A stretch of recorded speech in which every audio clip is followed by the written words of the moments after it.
Hello students, आप सभी का स्वागत है। बच्चों, आज की इस वीडियो में हम क्लास 10th साइंस का चैप्टर नंबर 3 पढ़ेंगे, मेटल्स एंड नॉन मेटल्स। हमने क्लास 9th में ऑलरेडी बहुत सारे एलिमेंट्स के बारे में पढ़ रखा है। उन एलिमेंट्स को क्लासिफाइड किया गया है मेटल्स और नॉन मेटल्स के बीच में। अभी देखा जाए तो करीब हमारे अर्थ क्रस्ट में 118 एलिमेंट्स प्रेजेंट हैं, जिसमें से 118 में से 90 एलिमेंट्स मेटल के हैं, तो वहीं नॉन मेटल 22 हैं और उसमें से कुछ मेटलॉइड्स हैं। मेटलॉइड्स क्या होता है? जिनमें मेटल और नॉन मेटल, वैसे एलिमेंट्स जिसमें मेटल और नॉन मेटल दोनों के ही गुण यानी कि प्रॉपर्टीज़ मिलते हो तो उनको हम मेटलॉइड्स कहते हैं। ओके, यहाँ पे हमें एक पीरियोडिक टेबल दिया गया है। तो इस पीरियोडिक टेबल में आप देख सकते हो कि ये जो यहाँ पे ब्राउन कलर में आपको जितने भी दिखाई दे रहे हैं, ये सब के सब मेटल हैं। तो यहाँ से एक चीज़ का पता चल रहा है कि जो लेफ्ट वाला साइड होगा पीरियोडिक टेबल में, वो सारे के सारे हमारे मेटल्स होंगे, सिर्फ ये हाइड्रोजन को छोड़ के। ठीक है, इसके बाद यहाँ पे ये जो ऑरेंज टाइप में आप लोग को दिख रहा है, ये सब सारे यहाँ पे नॉन मेटल्स हैं। तो राइट साइड वाला सारा लगभग नॉन मेटल ही होता है। और यहाँ पे जो ब्लू कलर है, इसमें से कुछ गिने चुने ही आप देख सकते हो कि ये मेटलॉइड्स हैं, जैसे बोरॉन, सिलिकॉन। तो ये सब कुछ मेटलॉइड्स हैं जिनमें मेटल और नॉन मेटल दोनों के ही कुछ कुछ गुण पाए जाते हैं। तो चलिए आगे हम मेटल्स के बारे में समझते हैं कि मेटल होता क्या है और नॉन मेटल क्या होता है। इसके बाद हम पूरे चैप्टर को फिर अच्छे से समझेंगे। तो पहले यहाँ पे मेटल को अच्छे से हम समझ लेते हैं। What is metal? तो those elements which lose electrons easily, यानी वैसे एलिमेंट्स जो इलेक्ट्रॉन ईजिली लूज करता हो और लूज करके पॉजिटिवली चार्ज्ड आयन, जो कि हम उसको कहते हैं कैटायन, ये फॉर्म करता हो, तो इसको हम मेटल कहते हैं। इसको एक हम दूसरे तरीके से भी कह सकते हैं कि वैसे एलिमेंट जिनमें 1 2 3 इलेक्ट्रॉन्स आउटर मोस्ट सेल में होता है, तो उसको मेटल कहते हैं। अब देखो, आप क्लास 10th में आ गए हो तो 9th में आपने सेल्स के बारे में ऑलरेडी जो है पढ़ा हुआ होगा, इस तरह का सेल्स के बारे में, जिसमें फर्स्ट वाले सेल में 2 इलेक्ट्रॉन होते हैं, सेकेंड वाले सेल में 8 इलेक्ट्रॉन होते हैं, थर्ड वाले सेल में भी 8 इलेक्ट्रॉन होते हैं। ठीक है, इस तरह करके आपने 2 8 8 18 करके ये वाला पढ़ा हुआ होगा। ठीक है, नहीं भी पढ़ा है तो कोई बात नहीं, याद रखना, फर्स्ट वाले सेल में 2 होता है, सेकेंड वाले सेल में 8 होता है, थर्ड वाले में फिर 8 होता है, फिर 18 होता है। इस तरह से हम लिखते हैं। ठीक है, तो यहाँ पे ये लिखा गया है कि वैसे एलिमेंट जो इलेक्ट्रॉन इजीली लूज करेगा और लूज करके पॉजिटिवली चार्ज आयन्स बनाएगा, पॉजिटिवली चार्ज आयन को हम कैटायंस कहते हैं, तो उसको हम मेटल कहते हैं। ठीक है, या फिर यहाँ पे सेकंड में भी ये भी दिया है कि या तो आउटर मोस्ट सेल में, जैसे यहाँ पे हमने सेल्स का बात किया, तो सबसे लास्ट वाला सेल होगा आउटर मोस्ट सेल। तो अगर आउटर मोस्ट सेल में 1 या फिर 2 या फिर 3 इस तरह के इलेक्ट्रॉन अगर निकलेंगे, ठीक है, तो उसको हम मेटल कहेंगे। अब कैसे ये इलेक्ट्रॉन लूज करता है या फिर लूज करके ये पॉजिटिवली चार्ज्ड आयंस बनाता है, यानी कैटायंस बनाता है, तो यहाँ पे एग्जांपल के द्वारा हम इसको समझाए हुए हैं। सपोज करो जो सोडियम है, सोडियम का फॉर्मूला Na होता है, तो Na का जो एटॉमिक नंबर होता है बच्चों, वो होता है 11। ठीक है, तो जैसे हमने कहा कि फर्स्ट वाले सेल में हम केवल 2 ही इलेक्ट्रॉन ले सकते हैं, तो यहाँ पे सोडियम में हमने यहाँ पे 2 ले लिया। ठीक है, सेकेंड वाले में 8 एलिमेंट होता है, 8 इलेक्ट्रॉन होता है, तो हमने यहाँ पे 8 लिख दिया। 2 और 8 10 हो गया। इसका एटॉमिक नंबर 11 होता है, तो 2 8 10 तो हो चुका है और एक बच गया है 11। तो यहाँ पे कितने हो गए? 2 8 10, 10 और 1 11। ठीक है, हो गया। तो यहाँ पे ये देखो, आउटर मोस्ट सेल में इसमें कितने यहाँ पे इलेक्ट्रॉन हुए? तो 1 इलेक्ट्रॉन हुआ, तो 1 इलेक्ट्रॉन हुआ तो ये देखो मेटल हो गया। 1 2 या 3 निकलेगा तो मेटल होगा। तो इस वजह से जो सोडियम होता है वो मेटल होता है। तो यहाँ पे हमने ये समझ लिया इसके बारे में। अब ये इलेक्ट्रॉन लूज कैसे करेगा? तो ये जो सोडियम है, ठीक है, इसमें आउटर मोस्ट सेल में अगर 1 इलेक्ट्रॉन है तो इस तरह से हम लिखते हैं E माइनस, इलेक्ट्रॉन के लिए E, और 1 यहाँ पे लूज किया तो 1 माइनस। और जितना भी माइनस है यहाँ पे जो सोडियम था फॉर्मूला, तो सोडियम लिख के का फॉर्मूला लिख के Na लिख के, जितना भी यहाँ पे इलेक्ट्रॉन इस तरह से माइनस में रहेगा, जितना इलेक्ट्रॉन निकलेगा उतना हम प्लस चार्ज लगा देते हैं, तो Na में प्लस चार्ज हो जाता है। तो इस तरह से देखो, यहाँ पे इलेक्ट्रॉन 1 इलेक्ट्रॉन लूज किया और लूज करके क्या बना रहा है? पॉजिटिव चार्ज्ड आयंस बना रहा है, जिसको हम कैटायंस भी कहते हैं। पॉजिटिवली चार्ज्ड आयंस को कैटायंस कहते हैं। ठीक है, आई होप क्लियर हो गया होगा। बिल्कुल इसी तरह से नॉन मेटल भी होता है, यानी वैसे एलिमेंट्स जो इलेक्ट्रॉन गेन करते होंगे इजीली, और गेन करेंगे तो नेगेटिवली चार्ज आयन्स बनाएंगे, और नेगेटिवली जो चार्ज आयन्स होता है उसको एनाइन कहते हैं। आगे हम इसके बारे में और डीपली पढ़ेंगे, ठीक है, नॉन मेटल और मेटल में। ठीक है, तो इसी का जस्ट अपोजिट है। इसमें क्या हुआ था कि इलेक्ट्रॉन लूज करके पॉजिटिवली चार्ज आयन्स बना रहा था, इसमें इलेक्ट्रॉन गेन करके नेगेटिवली चार्ज आयन्स बनाएगा।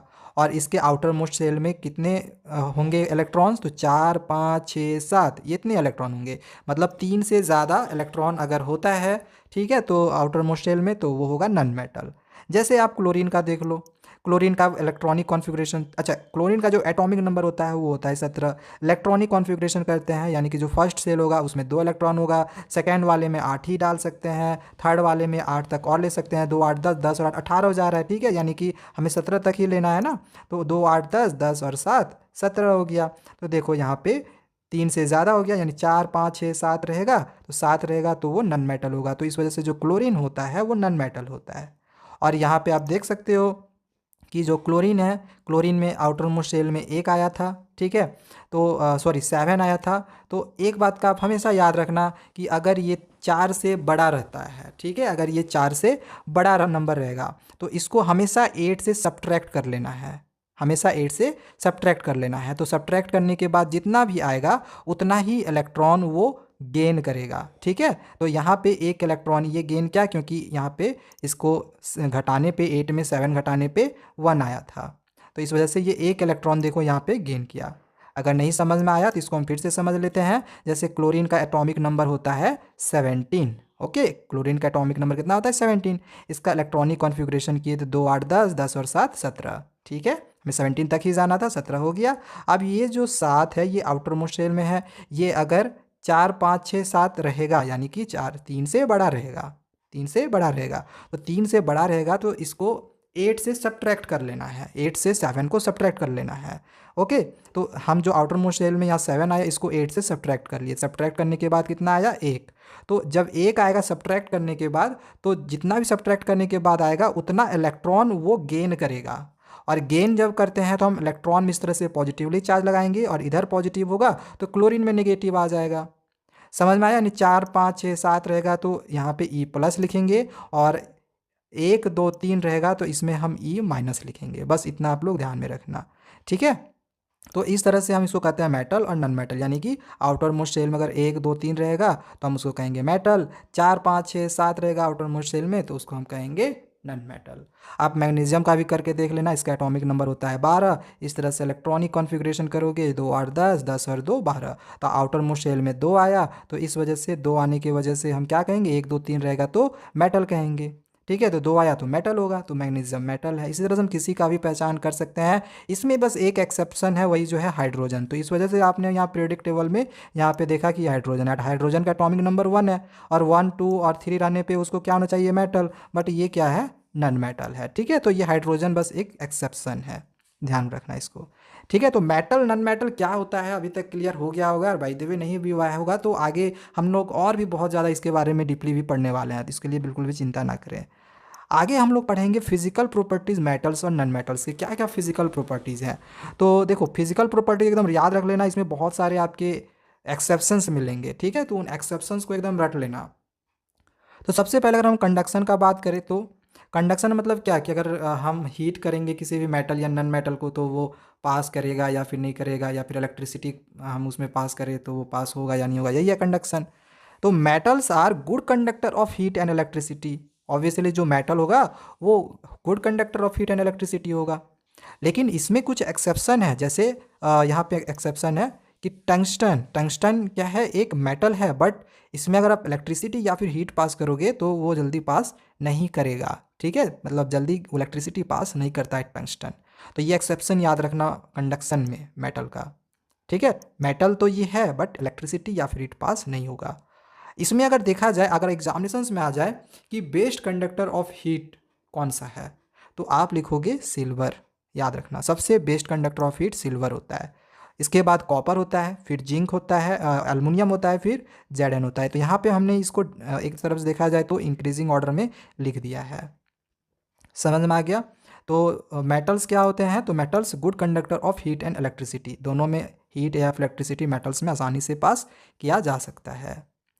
अच्छा, एक चीज़ आप ये भी ध्यान दो कि मेटल इतना अच्छा इलेक्ट्रिसिटी, हीट एंड इलेक्ट्रिसिटी होने के बावजूद भी, सॉरी सिल्वर जो है इतना अच्छा मतलब बेस्ट कंडक्टर ऑफ हीट अगर हम बोलें या फिर इलेक्ट्रिसिटी होने के बावजूद भी हम देखें तो हमारे वायर वगैरह में सिल्वर नहीं लगे होते हैं। वो जनरली देखा जाए तो कॉपर या फिर एल्युमिनियम का होता है। तो क्यों सिल्वर का नहीं होता है? क्योंकि बहुत ज़्यादा एक्सपेंसिव होता है, सिंपल सी बात है। इस वजह से वायर में हम लोग सिल्वर नहीं, मतलब वायर जो होता है सिल्वर का हम घर में यूज़ नहीं करते हैं। ये एक्सपेंसिव होता है सिल्वर, पता ही होगा, ठीक है। लेकिन सबसे बेस्ट कंडक्टर होता है सिल्वर, याद रखना। और नन मेटल होता है bad conductor of heat and electricity. जैसे इसमें एग्जांपल आप देख लो, डायमंड। डायमंड जो होता है वो bad conductor of heat and electricity होता है। लेकिन इसमें एक एक्सेप्शन है, ग्रेफाइट। देखो ग्रेफाइट क्या है, एक तरह से नन मेटल है। ग्रेफाइट नन मेटल है लेकिन इसमें हीट एंड इलेक्ट्रिसिटी आसानी से पास हो सकता है, ठीक है। तो एक्सेप्शंस याद रखते जाना। अब देखो इसमें भी एक बहुत ही इंटरेस्टिंग चीज़ है, ये जो डायमंड है ये भी कार्बन का बना होता है और जो ग्रेफाइट है ये भी कार्बन का बना होता है, दोनों कार्बन के बने होते हैं। लेकिन डायमंड में हीट या इलेक्ट्रिसिटी पास नहीं हो पाता है, ग्रेफाइट में हो जाता है, ठीक है। डायमंड ग्रेफाइट के बारे में हम कार्बन एंड इट्स कंपाउंड जो कि अगला चैप्टर है उसमें आप पढ़ोगे, ठीक है। ध्यान इसमें इस सब के बारे में आप आगे पढ़ने वाले, इसके लिए कोई टेंशन नहीं लेना है। चलिए आगे इसके स्टेट के बारे में बात करते हैं। सेकेंड जो फिजिकल प्रॉपर्टी हम लोग का स्टेट है, स्टेट मतलब वही solid, liquid, gas, metal. Solid होगा, लिक्विड होगा, गैस होगा, यही है। तो लिखा गया है कि मेटल्स आर जनरली सॉलिड। देखा जाता है जो मेटल्स होते हैं वो जनरली सॉलिड होते हैं। लेकिन इसमें एक एक्सेप्शन क्या है कि जो मरकरी है या फिर गैलियम है ये लिक्विड के फॉर्म में होते हैं। और ये जो ये मरकरी और गैलियम है ना, ये जो मरकरी और गैलियम है आगे हम बहुत सारे एक्सेप्शंस में पढ़ेंगे कि इसका भी एक्सेप्शन में मरकरी और गैलियम है, इसके भी एक्सेप्शन में मरकरी और गैलियम है। रीज़न क्या है ना कि ये लिक्विड के फॉर्म में होते हैं। तो बस मेटल के एक्सेप्शंस में, बहुत सारे एक्सेप्शंस में हमें मरकरी और गैलियम देखना मिलते जाएंगे, याद रखना इसको। तो एक्सेप्शन में मरकरी और गैलियम आप एकदम रट लो क्योंकि बहुत जगह मिलने वाला है। और नॉन मेटल जो होता है तीनों ही स्टेट्स में एग्जिस्ट करता है, चाहे वो सॉलिड हो, लिक्विड हो या फिर गैस हो। गैस के फॉर्म में सबसे ज़्यादा नॉन मेटल्स होते हैं जैसे क्लोरीन, ऑक्सीजन, नाइट्रोजन, ठीक है। 11 गैस के फॉर्म में होते हैं नॉन मेटल। लिक्विड में केवल एक ही है, ब्रोमीन, सिर्फ एक लिक्विड नॉन मेटल ओनली एक है, ब्रोमीन। और सॉलिड में कार्बन है, फॉस्फोरस है, ठीक है। चलिए मेटल नॉन मेटल में अगला जो फिजिकल प्रॉपर्टी है वो है डक्टिलिटी। डक्टिलिटी का मतलब ability to drawn into thin wire. मतलब मेटल को या फिर नॉन मेटल जो चीज़ें, मतलब जो भी एलिमेंट्स हैं, अगर उसको हम थीन वायर में ड्रॉ कर सके, थीन जैसे ड्रॉ करने का बात किया गया है तो ऐसे लंबे लंबे तारों की तरह अगर हम इसको ड्रॉ कर सके, बना सके, तो वो डक्टिलिटी होगा, ठीक है। तो metals can be drawn into thin wires. Metals को हम थीन वायर्स में ड्रॉ कर सकते हैं लेकिन नॉन मेटल्स को हम थीन वायर में ड्रॉ नहीं कर सकते हैं। तो ये फिजिकल प्रॉपर्टी है मेटल और नॉन मेटल का। जैसे एग्जांपल कॉपर या फिर गोल्ड या फिर सिल्वर, ये सब को हम थीन वायर में कन्वर्ट कर सकते हैं। और भी एग्जांपल्स हैं बट हमने 3-3 करके लिया हुआ है, 1-2 करके लिया हुआ है, ठीक है। ऐसा नहीं कि और एग्जांपल्स नहीं हो सकते हैं, ठीक है। बहुत सारे होंगे, सारे को तो नहीं लिखा जा सकता ना। लेकिन एक्सेप्शन जो है वो हमने सारे लिख दिए हैं। एक्सेप्शन में क्या है, वही गैलियम जो ऊपर में हमने देखा, मरकरी। अब इसमें कुछ और भी है जैसे जिंक, पोटेशियम, सोडियम, इनको हम थीन वायर में कन्वर्ट नहीं कर सकते हैं, ठीक है। Non metal do not drawn into thin wire. दोनों नॉन मेटल होंगे वो ऑब्वियसली थीन वायर में ड्रॉन नहीं हो सकते हैं। जैसे हमने डायमंड को ही देखा, क्या हम उसको थीन वायर में ड्रॉ कर सकते हैं, बना सकते हैं? बिल्कुल नहीं। लेकिन इसमें एक एक्सेप्शन है, जो कार्बन के फाइबर्स होते हैं उनको हम थीन वायर में कन्वर्ट कर सकते हैं, ठीक है, बना सकते हैं। नेक्स्ट है मेलेबिलिटी। तो इसकी जो एबिलिटी होनी चाहिए, मतलब जो एलिमेंट्स है, एलिमेंट्स की अगर एबिलिटी है कि वो थीन शीट्स में अगर वो बन जाए तो वो मेलेबिलिटी कहलाएगा, ठीक है। थीन शीट्स मतलब पीट पीट कर, जैसे हथौड़ी से पीट पीटने पे अगर वो चपटा हो जाए पूरा, एक शीट्स की टाइप में, पेपर के टाइप में अगर वो बन जाए तो उसको हम मेलेबिलिटी कहते हैं। तो मेटल्स में ऐसा हो सकता है बट नॉन मेटल में तो ऐसा होगा नहीं। जैसे आप एल्युमिनियम को या फिर गोल्ड को कितना भी चाहो तो आप उसको पतला से पतला कर सकते हो, जैसे हम लोग एल्युमिनियम फॉयल का यूज़ करते हैं ना, ठीक है। तो ये इसको कहते हैं मेलेबिलिटी, यानी कि बीट करके थीन शीट्स में कन्वर्ट करना। इसमें कुछ एक्सेप्शंस है, वही डक्टिलिटी वाला ही, वही सब सारे आएंगे। गैलियम आएगा, मरकरी आएगा, जिंक, पोटेशियम, सोडियम, ये सब सारे एक्सेप्शंस हैं। नेक्स्ट आगे है लस्चर। तो लस्चर का मतलब क्या हो गया कि कोई भी एलिमेंट्स है, वो मेटल है या फिर नॉन मेटल है, तो उसको अगर आप साफ पॉलिश कर दो, ठीक है। तो पॉलिश करने के बाद अगर वो साइन करने लगेगा, चमकने लगेगा, दैट इज लस्टर। साइन मतलब लस्टर मतलब साइन करना, मतलब पॉलिश करने के बाद चमकने लगना। तो मेटल जो होंगे वो देखा जाता है कि उसको अगर पॉलिश कर दिया जाए तो बहुत ज़्यादा वो चमकने लगेंगे, बट नन मेटल में ऐसा नहीं होता है। तो metals are lustrous but non metals are not lustrous. इसके यहाँ पे एग्जांपल ऐसे गोल्ड को या फिर सिल्वर को देखो तो कितना चमकता है, बताइएगा आपको, ठीक है। और यहाँ पे कुछ एक्सेप्शंस हैं। पहले अगर मेटल के एक्सेप्शंस का बात करें लस्टरस में, तो लेड है। लेड मेटल तो है बट चमकता नहीं है। लेकिन नन मेटल का अगर एक्सेप्शंस का अगर हम बात करें तो आयोडीन, ठीक है, आयोडीन, डायमंड देखो कितना चमकता है, या फिर ग्रेफाइट के जो क्रिस्टल्स है वो भी चमकता है। लेकिन है ये नन मेटल, है नन मेटल बट ये चमकते हैं। तो ये एक्सेप्शंस में शामिल होते हैं। नेक्स्ट है सोनोरिटी। सोनोरिटी का मतलब क्या हो गया कि अगर किसी हार्ड सरफेस से अगर उसको स्ट्राइक करे तो वो रिंगिंग साउंड प्रोड्यूस करेगा, ठीक है। तो मेटल्स में आर सोनोरस, मतलब मेटल्स अगर हम किसी हार्ड सरफेस से स्ट्राइक करते हैं तो उसमें रिंगिंग साउंड आता है, बट नॉन मेटल में ऐसा नहीं देखा जाता है, ठीक है। एक्सेप्शंस में आपके फिर वही हो सकते हैं, आप एक्सेप्शन में वही सारे लिख सकते हो जो कि अभी हमने बताया आपको, गैलियम या फिर मरकरी। ओके, तो इसका मैंने एक्सेप्शन फिलहाल अभी नहीं लिखा है। चलिए आगे डेंसिटी का देखते हैं। तो डेंसिटी क्या होता है? डेंसिटी मतलब वेरी क्लोज्ड पार्टिकल्स, कोई एलिमेंट्स अगर बहुत ज़्यादा क्लोज चिपका हुआ होगा तो उसी को डेंसिटी कहेंगे। तो जो मेटल्स होते हैं उसमें हाई डेंसिटी पाया जाता है, जबकि जो नॉन मेटल्स होते हैं उनमें लो डेंसिटी पाया जाता है। इसमें लेकिन कुछ एक्सेप्शंस हैं, जैसे कि सोडियम और पोटेशियम। ये हैं तो मेटल बट इनमें हाई डेंसिटी नहीं होता है, क्योंकि सोडियम को हम देखते हैं आसानी से चाकू से काट देते हैं, तो इस वजह से इसमें जो होता है हाई डेंसिटी नहीं होता है। और इसमें नन मेटल का अगर हम बात करें, लो डेंसिटी होने के बावजूद भी जो डायमंड है, तो डायमंड नन मेटल है बट इसका जो डेंसिटी होता है वो हाई होता है, ठीक है। डायमंड नन मेटल है बट इसका जो डेंसिटी होता है वो हाई होता है, तो ये एक्सेप्शन था। आगे अगर हार्डनेस का बात करें, मतलब कितना हार्ड है, जैसे मेटल जो है वो तो हार्ड होगा ही, और जो नन मेटल होगा जनरली सॉफ्ट होगा यानी ब्रिटल होगा। लेकिन इसमें कुछ एक्सेप्शंस हैं, जैसे सोडियम, पोटेशियम, मरकरी, गैलियम। देखो फिर से मरकरी, गैलियम मिलेगा, पोटेशियम, ये सब सारे मिलेंगे एक्सेप्शंस में हर जगह, और सोडियम भी मिलता है हर जगह। तो ये हार्ड नहीं होते हैं, ठीक है, ये हार्ड नहीं होते हैं। मरकरी तो ऐसे लिक्विड है, गैलियम ऐसे लिक्विड है, वो हार्ड कहाँ से होगा, ठीक है। और यहाँ पे जो एक्सेप्शंस दिया गया है, एक्सेप्शंस में यहाँ पे हमने देख लिया हार्डनेस का मेटल का, सोडियम, पोटेशियम, मरकरी, गैलियम, ये सब सारे मेटल्स है बट हार्ड नहीं है। और ये सब सारे नन मेटल्स हैं, जैसे डायमंड, ठीक है। डायमंड जो है वो क्या है, हार्ड, वो भी एक देखा जाए तो नन मेटल है बट सबसे हार्ड होता है। अगर बोला जाए कि मेटल में सबसे हार्ड कौन सा होता है, हार्डेस्ट मेटल कौन सा है, तो टाइटेनियम सबसे हार्डेस्ट मटेरियल है, मेटल है टाइटेनियम। लेकिन देखा जाए तो नन मेटल में ये जो डायमंड है वो टाइटेनियम से भी ज़्यादा हार्ड होता है। तो आप समझ सकते हो कि डायमंड कितना हार्ड होगा। चलो एक लास्ट यहाँ पे फिजिकल प्रॉपर्टी दिया गया है, मेल्टिंग एंड बॉइलिंग पॉइंट। तो मेटल्स का जनरली देखा जाता है कि उनका जो मेल्टिंग पॉइंट है या फिर बॉइलिंग पॉइंट है वो तो हाई होगा ही, ठीक है। जबकि जो नन मेटल्स होते हैं उनका मेल्टिंग या फिर बॉइलिंग पॉइंट जो होता है वो लो होता है, ठीक है। मेटल्स का हाई होगा मेल्टिंग या फिर बॉइलिंग पॉइंट, और नन मेटल का लो होगा मेल्टिंग बॉइलिंग पॉइंट। एक्सेप्शंस है वही मरकरी, गैलियम, इनका लो मेल्टिंग पॉइंट होगा, लो हाई बॉइलिंग पॉइंट होगा। और इसका एक्सेप्शन है सिलिकॉन, कार्बन और बोरन। तो बच्चों फिजिकल प्रॉपर्टीज़ के बाद चलिए अब हम इसके केमिकल प्रॉपर्टीज़ को समझते हैं कि मेटल्स और नन मेटल्स के कौन कौन से केमिकल प्रॉपर्टीज़ होते हैं। तो केमिकल प्रॉपर्टीज़ में यहाँ पे हम सबसे पहले देखेंगे वैलेंस इलेक्ट्रॉन को। तो वैलेंस इलेक्ट्रॉन क्या होता है, तो number of electrons on outermost shell. Outermost shell को हम लास्ट ऑर्बिट भी कहते हैं।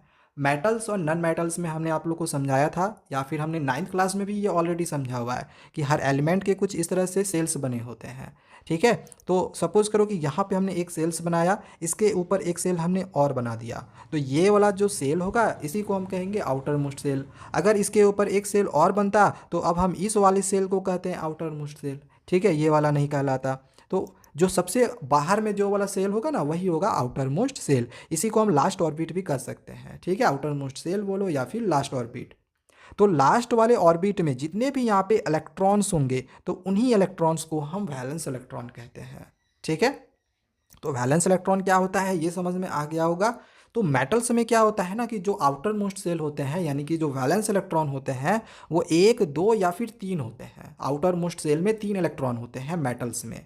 आगे हम एग्जांपल्स में भी समझेंगे किस तरह से 3 एलिमेंट, ये जो 3 इलेक्ट्रॉन्स हैं ये कैसे निकल रहे हैं, नन मेटल्स में जनरली देखा जाता है कि 5, 6 और 7 इलेक्ट्रॉन्स होते हैं आउटर मोस्ट सेल में।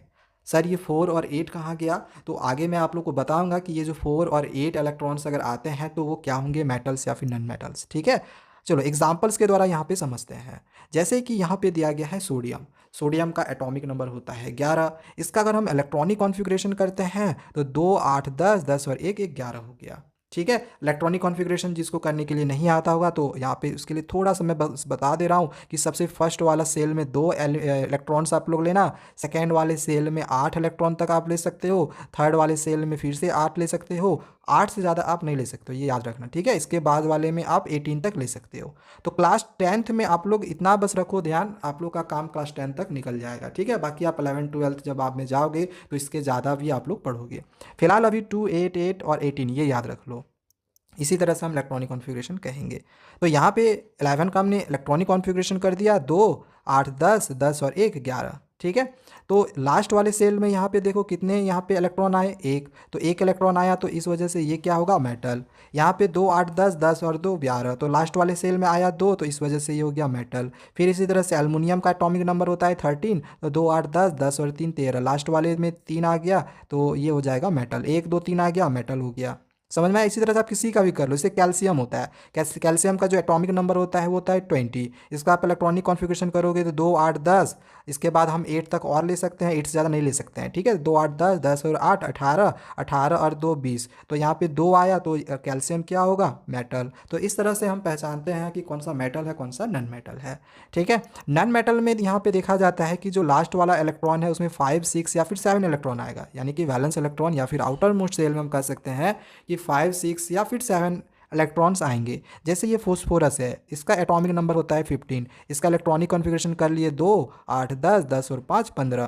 तो लास्ट वाले सेल में यहाँ 15 लाना था, 15 हो गया। लास्ट वाले सेल में यहाँ पे 5 है तो देखो 5 वाला क्या होगा, नन मेटल। इसी तरह से सल्फर का एटॉमिक नंबर होता है 16। तो 16 में यहाँ पे इलेक्ट्रॉनिक कॉन्फ़िगरेशन करेंगे, सबसे पहले 2 होगा, फिर 8 होगा, 2, 8, 10, 10 और 6, 16, 16 हो गया। तो यहाँ पे 6 आया आउटर मोस्ट सेल में तो ये हो जाएगा नन मेटल। इसी तरह से क्लोरीन का 2, 8, 10, 10 और 7, 17, 7 आया तो ये 7 हो जाएगा नन मेटल। तो आउटर मोस्ट सेल में देखना है। ठीक है, आउटर मोस्ट सेल में यहाँ पे जितने भी यहाँ पे इलेक्ट्रॉन्स होंगे, अगर 1, 2, 3 होगा तो मेटल, 5, 6, 7 होगा तो नन मेटल। सिंपल सी बात है। ठीक है, अब यहाँ पे 3 के बाद जो 4 आएगा ये एक छूटा है और 7 के बाद आएगा 8 एक छूटा है। ठीक है, तो ये 8 वाला जो होता है ये सारे नोबल गैस होते हैं, तो वो मेटल नन मेटल वो भी हो सकते हैं। और साथ ही ये जो 4th वाला होगा तो ये मेटल वाइट्स होते हैं। जैसे यहाँ पे एक जो मिसिंग है उसको समझ लेते हैं, जैसे 13 यहाँ पे 15 तो एक मिसिंग हो गया एटॉमिक नंबर 14।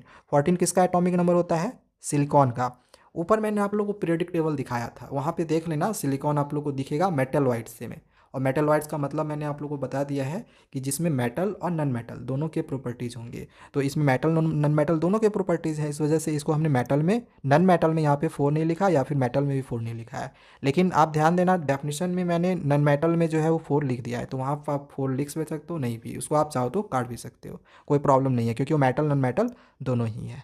ठीक है, समझ में आ गया। इसका बस एक एक्सेप्शन है कि जो हाइड्रोजन है, ये जो हाइड्रोजन है ये नन मेटल है, ये नन मेटल है, बट इसका जो एटॉमिक नंबर होता है वो 1 होता है, और 1 होने के कारण इसको होना चाहिए था मेटल। देखो यहाँ 1 है, 1 रहेगा तो मेटल होना चाहिए था ना, जैसे हाइड्रोजन का सेल हो गया। ठीक है, तो यहाँ पे एटॉमिक नंबर 1 है तो इसका इलेक्ट्रॉनिक कॉन्फ़िगरेशन 1 ही होगा, तो एक सेल यहाँ पे आउटर मोस्ट सेल 1 ही हो गया, तो आउटर मोस्ट में यहाँ पे 1 है तो ये होना चाहिए था मेटल, बट हाइड्रोजन क्या होता है, नन मेटल। ठीक है, तो ये एक एक्सेप्शन है।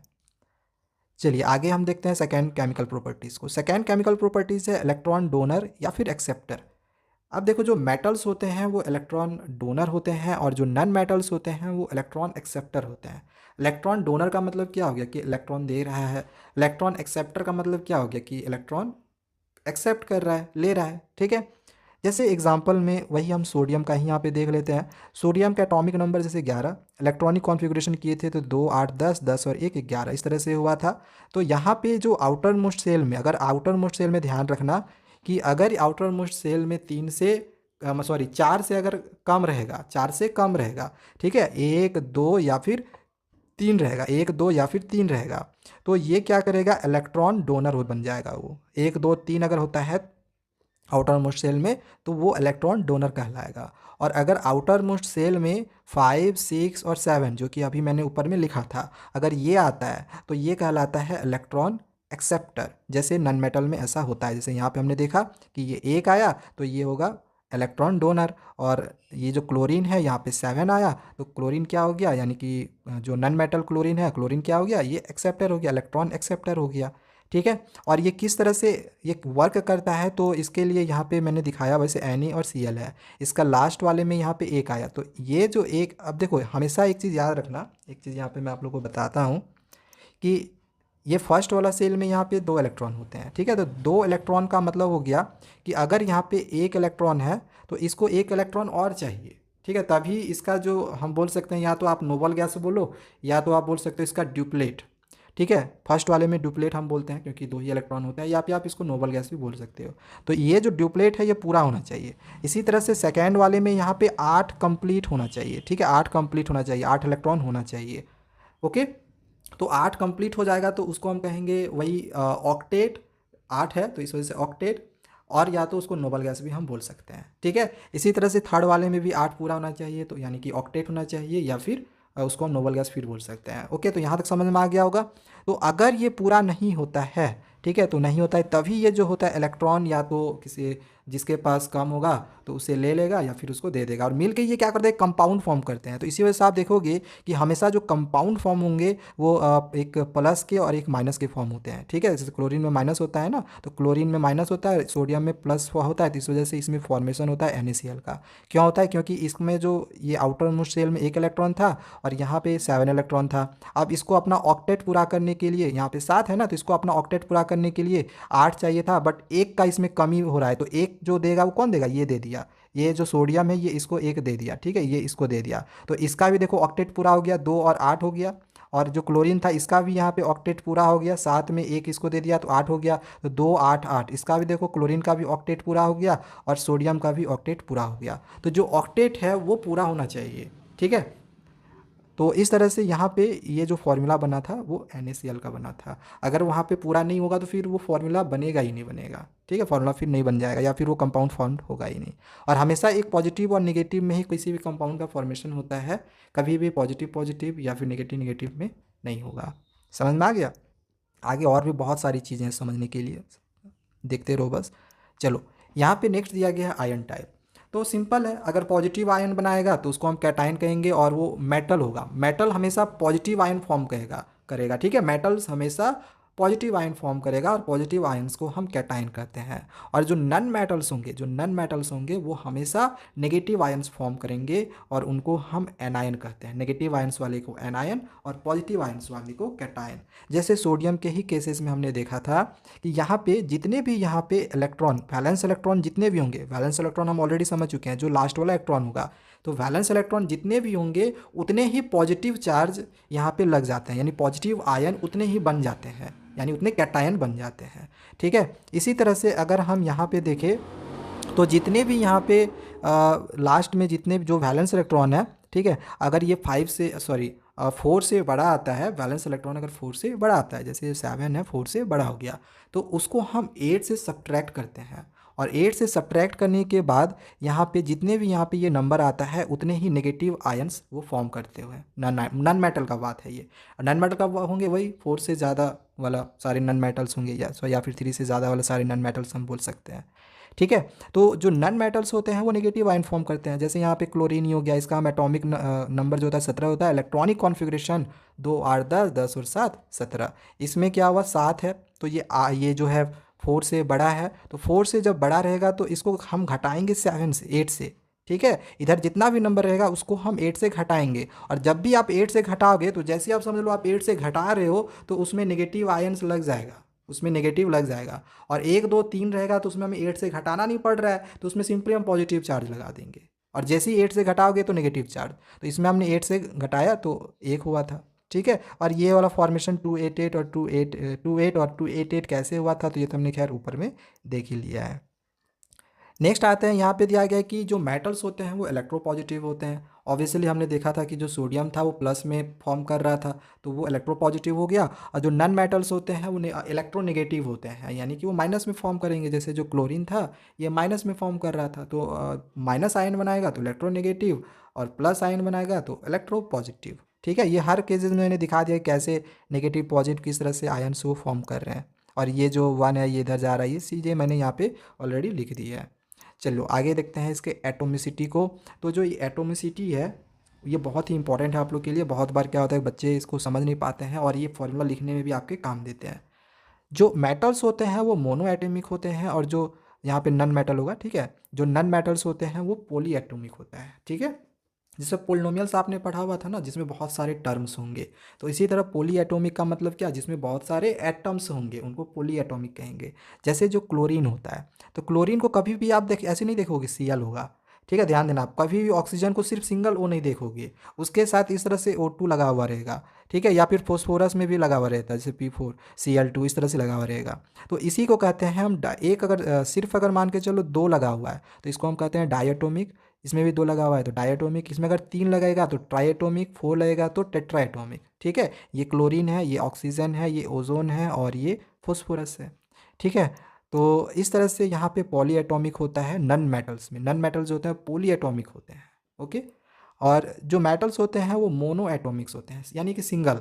आपने कभी ऐसा नहीं देखा हुआ होगा कि Na2 लिखा है। हाँ, आप ऐसे देख सकते हो, जब कंपाउंड का फॉर्मेशन करेगा तो Na2SO4 होता है, क्योंकि इसका जो डबल नेगेटिव चार्ज होता है ये यहाँ पे आ जाता है। बट सिंगल आपने कभी ऐसा नहीं देखा होगा कि Na2 लिखा है या फिर Al2 लिखा है, इस तरह से आपने कभी नहीं देखा होगा। तो ये मेटल्स के एग्जाम्पल हो गए कि ये मोनो एटॉमिक होता है, ये नहीं सिंगल फॉर्म में इस तरह से ये लिखाएगा। लेकिन जो नन मेटल्स होते हैं, जो नन मेटल्स होते हैं वो पॉली एटॉमिक होते हैं। ठीक है, इसमें एक एक्सेप्शन है, नोबल गैस। ठीक है, ध्यान रखना, मैं जो नोबल गैस होगा वो पॉलीएटॉमिक नहीं होगा, मोनोएटॉमिक होगा। अब चलिए एक लास्ट प्रॉपर्टी बच गया है, इसको भी समझ लेते हैं, जो कि है नेचर ऑफ ऑक्साइड।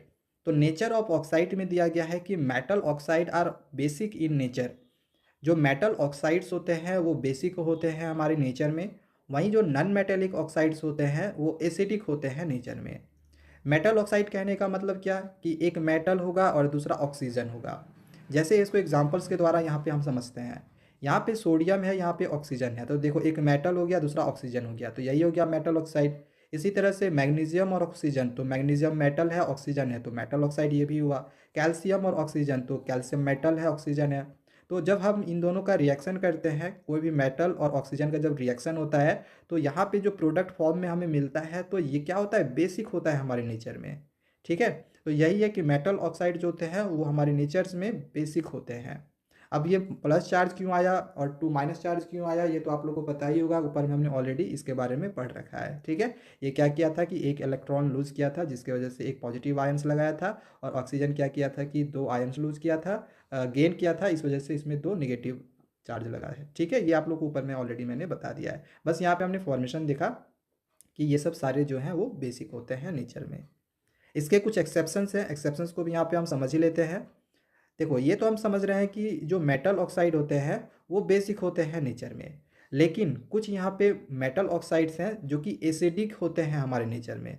ठीक है, एसिडिक कौन कौन सा है, तो ये एक्सेप्शन है क्रोमियम ट्राइऑक्साइड और मैग्नीज हेप्टोक्साइड।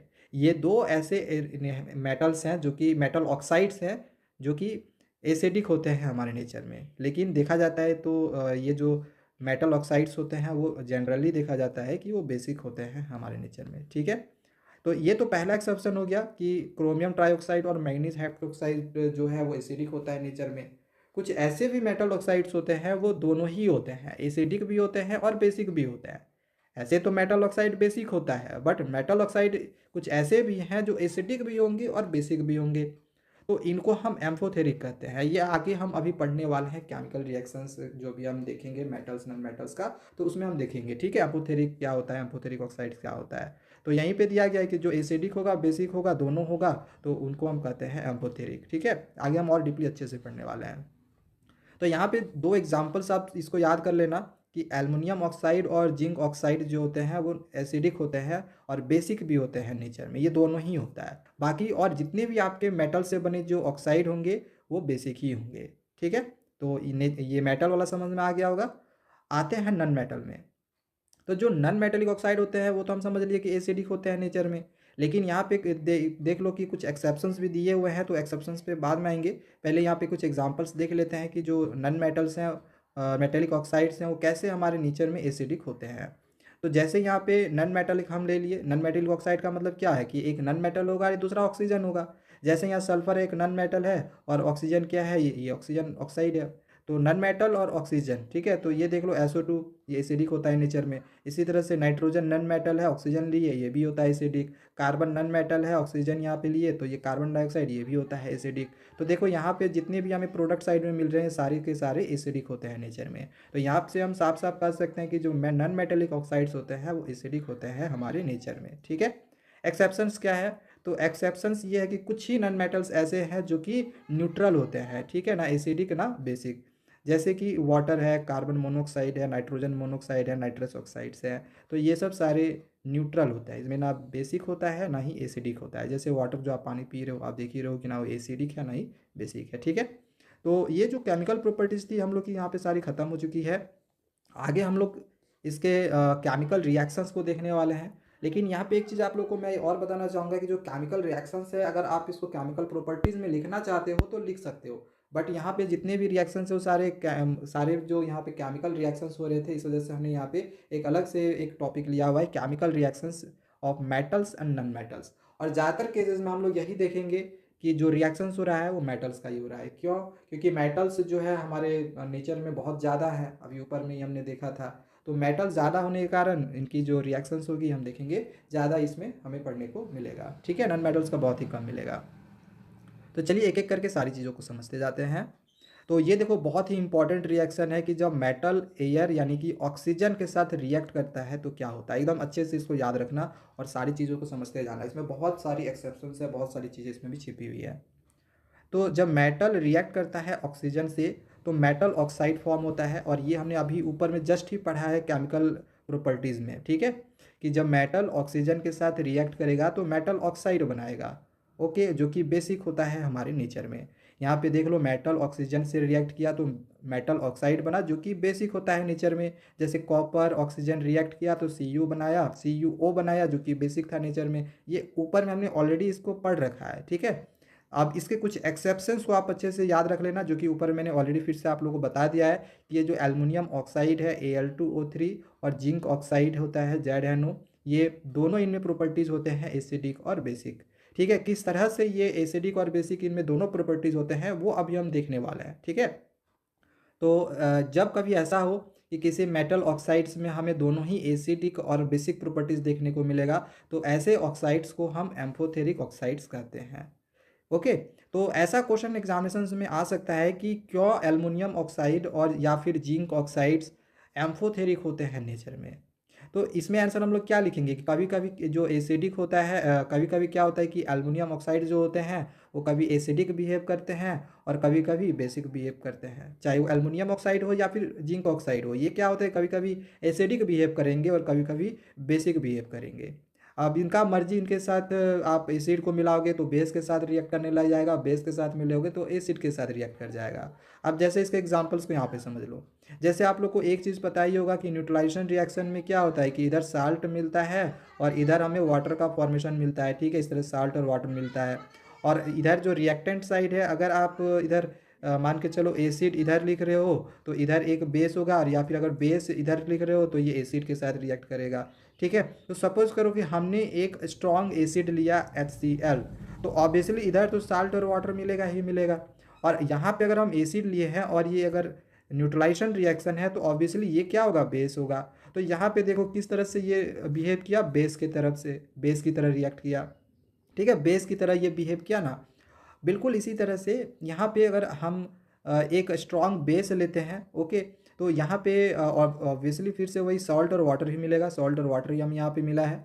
और अगर यहाँ पे हमने बेस ले लिया है तो न्यूट्रलाइजेशन रिएक्शन में क्या होता है कि एसिड और बेस को ही रिएक्ट करने पे सॉल्ट और वाटर मिलता है, तो बेस तो ऑलरेडी हमने ले रखा है, तो इधर क्या होगा, एसिड होगा। तो देखो यहाँ पे कभी कभी क्या हो रहा है कि कभी कभी ये एसिड की तरह यहाँ पे बिहेव कर रहा है तो कभी कभी बेस की तरह बिहेव कर रहा है। तो बस इसी वजह से जो एल्युमिनियम ऑक्साइड होता है और जिंक ऑक्साइड्स होता है ये एम्फोथेरिक होते हैं नेचर में। तो ये दो एक्सेप्शंस है, इसको याद रखना। कि एल्युमिनियम ऑक्साइड के साथ ऑक्सीजन के साथ जब रिएक्ट करेगा तो एसिडिक और बेसिक दोनों होगा। बिल्कुल इसी तरह से जिंक भी एसिडिक और बेसिक दोनों ही होंगे। ठीक है। अब ये तो मैंने ऊपर में ऑलरेडी आप लोगों को बता दिया है कि कुछ मेटल ऑक्साइड्स ऐसे होते हैं जो सिर्फ एसिडिक होते हैं नेचर में, जैसे क्रोमियम ट्राइऑक्साइड और मैग्नीज हेप्रोक्साइड। ठीक है, ये बस ध्यान में रख लेना। ओके। बाकी ये जो आपका था केमिकल रिएक्शन, तो यहाँ पे आपका ख़त्म नहीं होता है। जो ये जैसे कि मैंने आपको शुरू में बताया था कि जो मेटल के साथ जो रिएक्शन होगा ना ऑक्सीजन या फिर एयर के साथ, इसमें बहुत सारी चीज़ें अभी हमें समझनी बाकी है। तो ये तो फिलहाल यहाँ पे एक एक्सेप्शंस दिया हुआ था। आगे यहाँ पे हम देखेंगे कि जितने भी मेटल्स होते हैं, ठीक है, तो सारे के सारे ही मेटल्स जो होते हैं वो एक ही तरह से रिएक्ट नहीं करते हैं ऑक्सीजन से, अलग अलग तरीके से ऑक्सीजन के साथ रिएक्ट करेंगे। ठीक है, all metal do not react with oxygen in same way, अलग अलग तरीके से वे रिएक्ट करते हैं अलग अलग मेटल्स। ठीक है, किस तरह से अलग अलग मेटल्स अलग अलग तरीके से रिएक्ट करेंगे ऑक्सीजन के साथ, तो चलो आगे देखने वाले हैं। तो वही लिखा हुआ हमने कि different metals with different reactivities with oxygen. अब देखो यहाँ पे जो सबसे मोस्ट रिएक्टिव मेटल है, आगे हम पढ़ने वाले हैं less reactive metal, more reactive metal कौन कौन से होते हैं, कैसे हम याद करेंगे। तो फिलहाल यहाँ पे आप ये समझ लो कि ये जो सोडियम और पोटेशियम है Na और K, ठीक है, तो ये सबसे हाईली यानी कि मोस्ट रिएक्टिव मेटल्स होते हैं। तो जो मोस्ट रिएक्टिव मेटल्स होते हैं वो ऑक्सीजन के साथ रिएक्ट बहुत ही जल्दी करते हैं। जैसे ही आप सोडियम को ऑक्सीजन के प्रेजेंस में जाएगा तो वो बहुत जल्दी रिएक्ट करना शुरू कर देगा, और बहुत जल्दी इसके वजह से उसमें आग भी लग सकता है। अगर हम बाहर में अगर हम सोडियम को ऐसे खुला छोड़ दें या पोटेशियम को, तो वो ऑब्वियसली ऑक्सीजन के साथ तुरंत रिएक्ट करके उसमें वो आग लग जाएगा, कैच फायर। ठीक है, तो इसी वजह से क्या किया जाता है कि सोडियम और पोटेशियम को हमेशा जो है किरोसिन ऑयल में इमर्ज करके रखा जाता है, यानी कि डुबा कर रखा जाता है। तो ये क्वेश्चन एग्जामिनेशन में आता भी है। ठीक है, यहाँ से क्वेश्चन एग्जामिनेशन में बनते हैं जो अभी मैं यहाँ पे आप लोगों को सारे बताने जा रहा हूँ। तो ये तो पहला हो गया, क्योंकि ये तो मोस्ट रिएक्टिव मेटल था, तो ये तो हमने देख लिया। आगे यहाँ पे सेकेंड चीज़ दिया गया है, इसको अच्छे से समझे। दिया गया है कि surface of magnesium, aluminium, zinc और लेड, यहाँ पे चार यहाँ पे मेटल्स दिए गए हैं, are covered with a thin layer of oxide. अब ये जो चारों मेटल्स हैं इनके साथ अगर ऑक्सीजन के प्रेजेंस में आते हैं तो इनके ऊपर क्या होता है कि एक थीन लेयर बन जाता है। जैसे Mg ऑक्सीजन के साथ रिएक्ट करेगा तो MgO का एक थीन लेयर बन जाएगा। अब जैसे यहाँ पे एग्जांपल इसको समझ लो, ज़्यादा अच्छे से समझ में आएगा। जैसे मैग्नीशियम है, ठीक है, इसको अगर हम खुला बाहर में छोड़ दिया, ठीक है, रख दिया हमने कहीं कहीं किसी एटमोसफेयर में, तो उसमें क्या होगा कि उसके ऊपर में MgO का एक परत बन जाता है, एक लेयर बन जाता है। जैसे यहाँ फिगर में देखो कि ये एक Mg था, ये ऑक्सीजन के साथ रिएक्ट किया, तो ये जो Mg था ऑक्सीजन के साथ रिएक्ट करने के बाद पहले यहाँ पे देखो इस फिगर में कोई भी यहाँ पे लेयर नहीं बना हुआ है, लेकिन यहाँ पे एक लेयर बन गया। तो ये जो लेयर बना है, एक पतला लेयर बना है, ये एक ऑक्साइड के मिलने से, सिर्फ ऑक्सीजन के मिलने से ये लेयर बना लिया, जिसको हम मैग्नीशियम ऑक्साइड कहेंगे। ठीक है, तो इसको ध्यान में रखना है इन मेटल्स को, कि मैग्नीशियम हो, चाहे एल्युमिनियम हो, चाहे जिंक हो, चाहे लेड हो, ये सब में ऐसा होता है कि अगर आप इसको एटमॉस्फेयर में रख लोगे तो इसके ऊपर में ये एक लेयर बना लेता है, और ये लेयर देखा जाए तो इनको प्रोटेक्ट भी करता है। ठीक है, वही चीज़ हमने यहाँ पे लिखा भी आगे कि this layer prevent Mg from further oxidation, खराब होने से इनको बचाता भी है। ये जो लेयर है ये खराब होने से उन एलिमेंट्स को, उन मेटल्स को बचाता है। तो चलो ये हो गया। नेक्स्ट आगे दिया गया है कि Fe does not burn on heating. जो Fe होता है यानी आयरन होता है, तो उसको आप जब जलाओगे तो वो जलेगा नहीं। ये तो पता ही है कि लोहा को जब हम जलाएंगे तो वो जलेगा नहीं, ठीक है, हीट होगा, गर्म होगा, लेकिन वो जलेगा नहीं। It means iron does not react with oxygen vibrationally, यानी कि जो लोहा होता है वो बहुत ही जल्दी ऑक्सीजन के साथ रिएक्ट नहीं करता है। Fe जो होता है बहुत जल्दी रिएक्ट नहीं करेगा। But iron filings burn vibrationally, लेकिन जो आयरन फिलिंग्स होते हैं, आयरन फिलिंग्स को हम आयरन पाउडर भी बोलते हैं, तो ये बहुत ही जल्दी जो होते हैं जल जाते हैं अगर इनको हीट किया जाए तो। ठीक है, तो यहाँ पे ये भी अलग अलग वे से वर्क करता है। नेक्स्ट आते हैं, लिखा गया कि Cu does not burn on heating but coated with black copper oxide. अब जो कॉपर होता है इनको अगर हम जलाएं तो ये भी बर्न नहीं होता है, हीट करें तो ये बर्न नहीं होंगे, जलेंगे नहीं। लेकिन Cu के ऊपर जैसे हमने देखा कि मैग्नीशियम के ऊपर एक लेयर बन गया था, तो बिल्कुल इसी तरह से Cu के ऊपर एक लेयर बन जाता है। इससे ये पता चल रहा है कि अंदर में कोई रिएक्शन नहीं हो रहा है, जो भी रिएक्शन हो रहे हैं वो बाहर हो रहे हैं। और ये क्वेश्चन कभी कभी आता है कि ये जो Cu है अगर इसको हीट किया जाए तो ये तो खैर जलेगा नहीं, और नहीं चलता है तो मतलब जो भी फॉर्मेशन हुआ जो हीट करने के बाद क्या हमें प्रोडक्ट के फॉर्म में मिलता है, तो कॉपर ऑक्साइड मिलेगा। कॉपर ऑक्साइड कौन से कलर का होगा, तो ये क्वेश्चन में आता है। ठीक है, तो इसको ध्यान में रखना। नेक्स्ट आगे दिया गया है कि Au and Ag does not react with oxygen, यानी कि जो गोल्ड और सिल्वर है वो ऑक्सीजन के साथ रिएक्ट नहीं करते हैं। ठीक है, तो बस ये सारी चीज़ें थी। अब हम मेटल का वाटर के साथ रिएक्शन देखेंगे। इसमें भी बहुत सारी चीज़ें हैं समझने के लिए। ठीक है, तो मेटल जब वाटर के साथ रिएक्ट करेगा तो मेटल ऑक्साइड फॉर्म करेगा। ठीक है, फिर से ये जो मेटल ऑक्साइड है फिर से रिएक्ट करेगा, क्योंकि उसमें अभी भी वाटर प्रेजेंट है, और फिर से जब वो रिएक्ट करता है तो वो वाटर को मिथाइल हाइड्रोक्साइड में कन्वर्ट कर देगा। मतलब मेटल ऑक्साइड वाटर के साथ रिएक्ट करके फिर अब मेटल हाइड्रोक्साइड वो फॉर्म करेगा। इसको अच्छे से यहाँ पे समझ लो। जैसे फर्स्ट वाले में क्या हुआ कि मेटल वाटर के साथ रिएक्ट किया तो मेटल ऑक्साइड फॉर्म किया और हाइड्रोजन फॉर्म किया। ठीक है, यहाँ पे हाइड्रोजन छूट गया, यहाँ पे आप हाइड्रोजन ऐड कर लेना। ठीक है, +H2। ओके, तो मेटल वाटर के साथ रिएक्ट करके मेटल ऑक्साइड और हाइड्रोजन फॉर्म किया।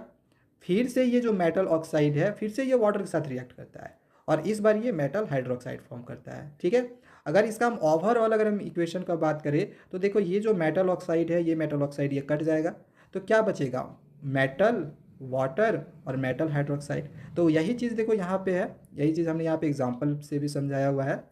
देखो यहाँ पे सोडियम क्या था, मेटल वाटर के साथ रिएक्ट किया, तो यहाँ पे हमें क्या मिल गया, ये जो यहाँ पे लिखा गया था मेटल ऑक्साइड, तो ये हमें मेटल ऑक्साइड यहाँ पे मिल गया। ये मेटल है, ऑक्सीजन है, तो ऑब्वियसली मेटल ऑक्साइड मिल गया। ठीक है, तो सोडियम और वाटर को मिलाने से यहाँ पे मेटल ऑक्साइड मिल गया और हाइड्रोजन यहाँ पे इवॉल्व हुआ। अब ये जो मेटल ऑक्साइड है यानी सोडियम ऑक्साइड है, ये फिर से वाटर के साथ रिएक्ट करेगा।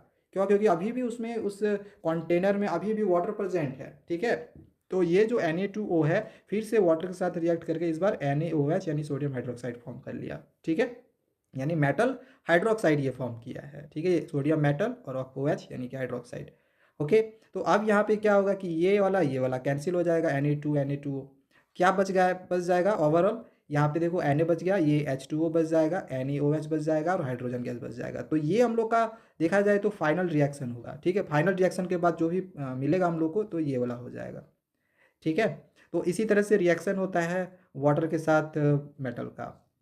अब यहाँ पे कुछ चीज़ें और है समझने के लिए कि जितने मेटल्स होते हैं, बिल्कुल ऑक्सीजन में हमने देखा कि सारे मेटल एक ही तरह से वाटर के साथ रिएक्ट नहीं करते हैं, बिल्कुल इसी ऑक्सीजन के साथ रिएक्ट नहीं करते। बिल्कुल इसी तरह से सभी मेटल वाटर के साथ भी सेम तरीके से रिएक्ट नहीं करते हैं, बिल्कुल ऑक्सीजन की तरह है। जैसे ऑक्सीजन में हमने देखा था कि सारे मेटल ऑक्सीजन की तरह सेम वे से बिहेव नहीं कर रहे थे, सेम तरीके से रिएक्ट नहीं कर रहे थे। बिल्कुल इसी तरह से यहाँ पे जितने मेटल्स होते हैं वो वाटर के साथ भी सेम तरीके से रिएक्ट नहीं करते हैं। अलग अलग टाइप के मेटल्स अलग तरीके से फॉर्म के वाटर के अलग अलग फॉर्म के साथ अलग अलग तरीके से वो रिएक्ट करते हैं। वाटर का 3 फॉर्म है, सॉलिड, लिक्विड, गैस, ये आपको पता ही होगा। तो अलग अलग वे से ये रिएक्ट करेंगे। किस तरह से रिएक्शन होगा तो इस प्रोसेस को पूरा आप समझ लो। इसके लिए देखो यहाँ पे हमने रिएक्टिविटी सीरीज लिया हुआ है। ठीक है, रिएक्टिविटी सीरीज से आपको पता चलेगा कि कौन सा जो मेटल है वो हाईली रिएक्टिव है, यानी कि सबसे ज़्यादा रिएक्टिव है, और कौन सा लेस रिएक्टिव है। तो इसको याद करने का भी मैं आपको तरीका भी बता दे रहा हूँ। देखो सबसे ऊपर होता है पोटेशियम, ये सबसे हाईली रिएक्टिव मेटल होता है, सबसे ज़्यादा। इसके बाद सोडियम, इसके बाद कैल्शियम, फिर magnesium, aluminium, zinc, iron, lead, hydrogen, copper. देखो कॉपर के बाद यहाँ पे ना मरकरी होता है। ठीक है, यहाँ पे छूटा हुआ है mercury, then silver, then gold. Okay, अब इसको याद करने का तरीका क्या है तो ध्यान समझते जाना। पोटेशियम का सिंबल से याद करना। इसे के हो गया केदार, Na का मतलब नाथ, Ca का मतलब का, Mg का मतलब माली, Al का मतलब आलू, जिंक का मतलब यानी Zn का मतलब जरा, Fe का मतलब फीका, Pb का मतलब पकाता, H का मतलब है। ठीक है, यानी कि केदारनाथ का माली आलू जरा फीका पकाता है। ठीक है, केदारनाथ का माली आलू जरा फीका पकाता है, ये याद करने का तरीका है। ठीक है, इसको आपको सीक्वेंस वाइज याद करना है, ऐसे वैसे आप इधर उधर तरीके से याद नहीं कर सकते। इससे आपको पता चल जाएगा कि जो सबसे पहले वाला था वो सबसे मोस्ट रिएक्टिव है, सबसे नीचे वाला सबसे लेस रिएक्टिव होगा। ठीक है, तो केदारनाथ का माली आलू जरा फीका पकाता है, इस तरह से आपको याद करना है। केदार मतलब के, नाथ मतलब Na, का मतलब Ca, माली मतलब Mg, आलू मतलब Al, जरा मतलब Zn, फीका मतलब Fe, पकाना मतलब Pb। ठीक है, और है मतलब हाइड्रोजन। ठीक है, यहाँ तक याद हो गया। अब इसके बाद हाइड्रोजन के बाद फिर से हाइड्रोजन से शुरू करो और ऐसे बोलो हाई कोर्ट है आपका।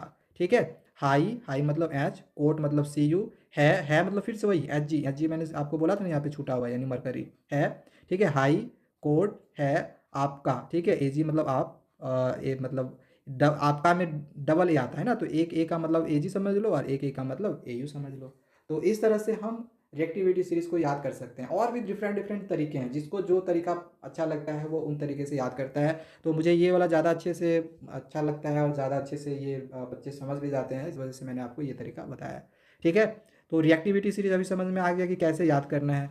अब देखो यहाँ पे ये जो सबसे मोस्ट रिएक्टिव मेटल्स हैं, पोटेशियम, सोडियम और कैल्शियम, ये वाटर के किस फॉर्म पे कैसा बिहेव कर रहा है। तो देखो ये जो हाईली रिएक्टिव मेटल है, ऑब्वियसली ये कोल्ड वाटर के साथ रिएक्ट करेगा, ठीक है। ये कोल्ड वाटर के साथ रिएक्ट करेगा, क्योंकि इसमें ये क्या होता है, हाईली रिएक्टिव होता है, तो इसकी वजह से इसमें हीट जो होगा वो ज़्यादा रिलीज होगा। इसी वजह से ये इनके रिएक्शन को हम एक्सोथर्मिक रिएक्शन भी करते हैं, ठीक है। जैसे अगर अगर H2A के साथ रिएक्ट करवाएंगे तो उसको हम एक्सोथर्मिक रिएक्शन कहेंगे। एक्सोथर्मिक, इंडोथर्मिक ऑलरेडी हमने चैप्टर 1 में पढ़ा हुआ है। अगर हीट रिलीज होता है तो एक्सोथर्मिक और एब्जॉर्ब होता है तो इंडोथर्मिक, ठीक है। तो इसमें हीट काफ़ी ज़्यादा मात्रा में रिलीज होता है, इस वजह से इसको एक्सोथर्मिक कहा जाता है, ठीक है। तो ये देखो वाटर की किस फॉर्म से रिएक्ट किया, कोल्ड से। क्यों? क्योंकि ऑब्वियसली ये जो मेटल से बहुत ज़्यादा हाई होता है, हाई होने के कारण कोल्ड वाटर के साथ ये रिएक्ट करता है। अब इसके बाद आते हैं मैग्नीशियम का। तो मैग्नीशियम में ये हॉट वाटर के साथ रिएक्ट करेगा, कोल्ड वाटर के साथ फिर ये रिएक्ट नहीं करेगा, क्योंकि अगर कोल्ड वाटर के साथ उसको मिलाएंगे तो रिएक्शन होगा ही नहीं, क्योंकि ये ऑलरेडी ऑब्वियस ये पहले से ये लेस रिएक्टिव मेटल है in comparison to sodium, potassium and calcium, ठीक है। तो याद रखना मैग्नीशियम जो होता है वो हॉट वाटर के साथ रिएक्ट करता है। इसके बाद यहाँ पे दिया गया है रिएक्ट विद स्टीम, यानी कि जो वाटर वेपर होता है, ठीक है, गैस के फॉर्म में वाटर, जो वाटर होता है उसका उसका जो गैसेस फॉर्म होता है, तो उसके साथ रिएक्ट करेगा एल्युमिनियम, आयरन और जिंक, ठीक है। एल्युमिनियम, आयरन और जिंक, ठीक है। एल्युमिनियम इसके बाद वाला, मैग्नीशियम के बाद वाला एल्युमिनियम, आयरन और जिंक, ठीक है। ये तीनों जो होता है वो गैसेस फॉर्म के साथ रिएक्ट करता है। तो यहाँ से आपको देखो सीक्वेंस पता चल रहा होगा, पहले कोल्ड, फिर आ गए गर्म में, फिर उसके नीचे आ गए हम अब वेपर में, ठीक है, इस तरह से। अब इसके बाद यहाँ पे कुछ मेटल्स ऐसे भी हैं जैसे कॉपर, सिल्वर, गोल्ड, ये सब जो होते हैं वाटर के साथ रिएक्ट ही नहीं करते हैं, ठीक है। इसमें एक चीज़ और है, लेड, लेड भी, ठीक है। लेड, कॉपर, सिल्वर, गोल्ड, ये सब मेटल के साथ, वाटर के साथ, ये सब मेटल जो होते हैं वो रिएक्ट ही नहीं करते हैं। और एक चीज़ यहाँ पे ये दिया गया है कि जो कैल्शियम और मैग्नीशियम है, ये जब वाटर के साथ रिएक्ट करता है तो क्या होता है कि जो हाइड्रोजन है, हाइड्रोजन के बबल्स में ये कैल्शियम और मैग्नीशियम जो है वो चिपक जाता है और वाटर के सरफेस में आ जाता है, ठीक है। अब देखो जो बच्चे हैं, हो सकता है कि अभी वीडियो को देख रहे हैं समझ रहे होंगे, हो सकता है कुछ समय के बाद इस नोट्स को पढ़ें तो उनको समझ में नहीं आएगा। इस वजह से बहुत सारी चीज़ों को हमने हिंदी में लिख दिया है, जो भी थोड़ा सा डिफिकल्ट लग रहा होगा तो वो मैंने हिंदी में लिख दिया है ताकि उनको समझने में आसानी हो इस नोट्स को पढ़ने के बाद, ठीक है। तो वाटर के साथ कैसे रिएक्ट किया मेटल हम देख चुके हैं। अब अगला जो रिएक्शन हम यहाँ पे देखने वाले हैं वो है मेटल का एसिड के साथ कैसे रिएक्शन होता है, जो कि हमने already acid basis and salts में आप लोगों को बता रखा है। तो इसमें हम बहुत ज़्यादा समय नहीं लेंगे, हम कोशिश करेंगे इसको जल्दी से जल्दी आप लोगों को बताने का, ठीक है। तो जब एसिड मेटल के साथ रिएक्ट करेगा, जैसे कि पोटेशियम, सोडियम, यहाँ पे कुछ मेटल्स दिए गए हैं, ये जब रिएक्ट करता है एसिड के साथ तो साल्ट और हाइड्रोजन गैस इवॉल्व होता है, ठीक है। यानी कि मेटल जब एसिड के साथ रिएक्ट करेगा, मेटल जब एसिड के साथ रिएक्ट करेगा तो हमें क्या मिलेगा, साल्ट और हाइड्रोजन गैस, ठीक है। बस इसमें एक एक्सेप्शन है, एक एक्सेप्शन आप लोग याद रखना कि जब मेटल, ऐसे हम लोग समझ रहे हैं मेटल जो है एसिड के साथ रिएक्ट करेगा तो साल्ट और हाइड्रोजन गैस मिलेगा, लेकिन एक ऐसा एसिड है, ये जो है नाइट्रिक एसिड, एक ऐसा एसिड है नाइट्रिक एसिड जो मेटल के साथ रिएक्ट करेगा तो सॉल्ट तो फॉर्म करेगा बट हाइड्रोजन गैस वो फॉर्म नहीं करता है, हाइड्रोजन गैस की जगह पे H2O यानी कि वाटर फॉर्म कर देता है। सर ऐसा क्यों होता है? क्योंकि ये जो HNO3 है ना, ये ऑक्सीडाइजिंग, अच्छा एक ऑक्सीडाइजिंग एजेंट होता है, ऑक्सीजन ये दे देता है, ठीक है, मतलब रिमूव कर देता है। इस वजह से अच्छा ऑक्सीडाइजिंग एजेंट होने के कारण ये H2O फॉर्म कर देता है। समझ में आया? अगर यहाँ पे पर आपको यदि समझ में नहीं आया होगा तो एक बार एसिड बेसिस एंड साल्ट में जाके देखें, वहाँ मैंने धीरे धीरे अच्छे से समझाया, ठीक है। यहाँ पे मैंने जो है आप लोगों को थोड़ा सा फास्ट समझा रहा हूँ ताकि ये चीज़ हमने जो है पहले से पढ़ रखा है तो वो चीज़ हम रिपीट क्यों करें, ठीक है। एक चीज़ और यहाँ पे एक्सेप्शंस के ऊपर एक और एक्सेप्शन है। यहाँ पे हमने देखा कि जो नाइट्रिक एसिड है वो मेटल के साथ रिएक्ट किया तो साल्ट और वाटर मिला, ये एक एक्सेप्शन था। लेकिन इसके ऊपर भी एक एक्सेप्शन ये है कि नाइट्रिक एसिड के साथ भी कुछ ऐसे मेटल्स हैं जो सेम इसी की तरह बिहेव करेंगे, यानी हाइड्रोजन गैस ही देंगे। तो वो मेटल कौन कौन से हैं, इसका नाम याद रखना, मैग्नीशियम और मैंगनीज। ये दो ऐसे मेटल हैं जो कि नाइट्रिक एसिड के साथ भी रिएक्ट करके जो पहले फॉर्म कर रहा था साल्ट और हाइड्रोजन गैस, तो वही फॉर्म करेगा, ये वाटर फॉर्म नहीं करेगा। ठीक है, तो एक्सेप्शंस के ऊपर एक एक्सेप्शन इसमें दिया गया है। ठीक है, तो चलो ये वाला रिएक्शन हो गया। नेक्स्ट रिएक्शन में आते हैं जो कि दिया गया है कि reaction of metals with solutions of other metals, other metal salt. अब देखो ये हमने ऑलरेडी पढ़ा हुआ है केमिकल रिएक्शंस एंड इक्वेशंस में डिस्प्लेसमेंट रिएक्शंस के बारे में, जिसमें क्या होता है कि जो मोर रिएक्टिव मेटल होता है वो लेस रिएक्टिव मेटल को डिस्प्लेस कर लेता है किसी साल्ट सॉल्यूशन से। ओके, जैसे सपोज करो कि यहाँ पे हमने एक मेटल लिया, यहाँ पे हमने एक साल्ट का सॉल्यूशन लिया, तो यहाँ पे ये जो साल्ट का सॉल्यूशन बी था, तो इसमें बी को क्या करेगा, ये डिस्प्लेस कर लेगा और बी को बाहर कर देगा, मतलब बी जो मेटल होगा वो बाहर आ जाएगा। इसको एग्जांपल के द्वारा समझते हैं, ज़्यादा अच्छे से समझ में आएगा। जैसे यहाँ पे देखो मेटल है, ठीक है, यहाँ पे हमने एक साल्ट सॉल्यूशन CuSO4 लिया, तो इसमें ये जो Cu है और ये Fe है, पहले हमें ये देखना है कि ये दोनों जो मेटल है, क्या ये दोनों मेटल में से ये मेटल Cu से ज़्यादा रिएक्टिव है या फिर नहीं है। Fe Cu से ज़्यादा रिएक्टिव है या फिर नहीं है, तो आप यहाँ पे एक बार चेक कर लो कि Fe Cu से ज़्यादा रिएक्टिव है या फिर नहीं है। Fe कहाँ है, देखो यहाँ पे है, और Cu कहाँ है, तो Cu यहाँ है। तो ये देखो Fe ऊपर है, यानी कि ये ज़्यादा रिएक्टिव है। ठीक है, रिएक्टिविटी सीरीज ऊपर ऊपर मैंने आप लोग को ऑलरेडी दे रखा है। तो यहाँ पे हमें ये पता चल गया कि जो Fe है वो ज़्यादा रिएक्टिव है Cu से, तो इस वजह से Fe क्या करेगा, Cu को डिस्प्लेस कर देगा, यानी Cu को बोलेगा तुम भागो यहाँ से, हमको यहाँ पे आ जाने दो, ये यहाँ पे आ जाएगा और Cu को बाहर भेज देगा इस तरह से। ठीक है, तो इस तरह से यहाँ पे जो Fe है Cu को डिस्प्लेस कर लिया। तो इस तरह के जो रिएक्शंस होते हैं इनको डिस्प्लेसमेंट रिएक्शन कहते हैं। ठीक है, बिल्कुल इसी तरह से यहाँ पे Zn और Fe का हुआ है। Zn जो है Fe से मोर रिएक्टिव मेटल है, रिएक्टिविटी सीरीज आप देख लेना, इस वजह से आप इस बार Fe बाहर चला गया है और Fe की जगह पे Zn आ गया है। लेकिन अगर ऐसा रिएक्शन दिया हो कि Cu प्लस FeSO4, ठीक है, और अगर हम इसका रिएक्शन करना चाहेंगे और आप यहाँ पे Fe के जगह पे रख दोगे, CuSO4 रख दोगे, तो ये आपका गलत हो जाएगा, ये डिस्प्लेसमेंट रिएक्शन होगा ही नहीं।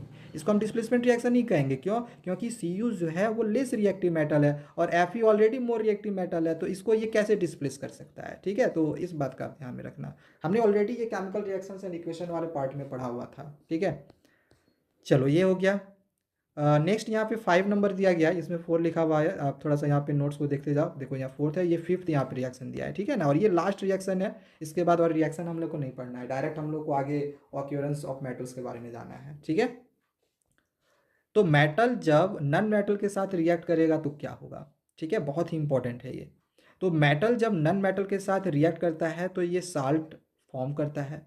याद रखना हमेशा कि मेटल जब नन मेटल के साथ रिएक्ट करेगा तो वो एक साल्ट फॉर्म करेगा, और वो जो साल्ट होता है उसको हम आयोनिक कंपाउंड कहते हैं, या फिर हम इसको इलेक्ट्रो कोवैलेंट मतलब कंपाउंड भी कह सकते हैं। इलेक्ट्रो कोवैलेंट बॉन्ड या कंपाउंड, ऐसे कंपाउंड बोलना, अभी बॉन्ड हम लोग नेक्स्ट चैप्टर में पढ़ेंगे। इलेक्ट्रो कोवैलेंट कंपाउंड, ठीक है, तो इसके दो नाम है, या तो आप आयोनिक कंपाउंड बोलो या फिर इलेक्ट्रो कोवैलेंट कंपाउंड बोलो। समझ में आ गया। तो मेटल रिएक्ट किया नन मेटल के साथ, मेटल नन मेटल के साथ रिएक्ट करेगा तो साल्ट यानी कि आयोनिक कंपाउंड फॉर्म करेगा, जिसको हम इलेक्ट्रोकोवैलेंट कंपाउंड भी कहते हैं। ठीक है, इसको हमने इस तरह से यहाँ पे दिखा दिया है कि मेटल नन मेटल के साथ रिएक्ट किया तो salt that is ionic compound form किया है। देखो यहाँ पे एग्जाम्पल समझ लो कि ये क्या है, मेटल है, ये क्या है, नन मेटल है। तो मेटल नन मेटल का रिएक्शन हुआ तो यहाँ पे सॉल्ट मिला, NaCl क्या है, सॉल्ट है, जो कि एक आयोनिक कंपाउंड है। What is ionic compound sir, बार बार आप आयोनिक कंपाउंड बोल रहे हैं, बता दीजिए क्या होता है।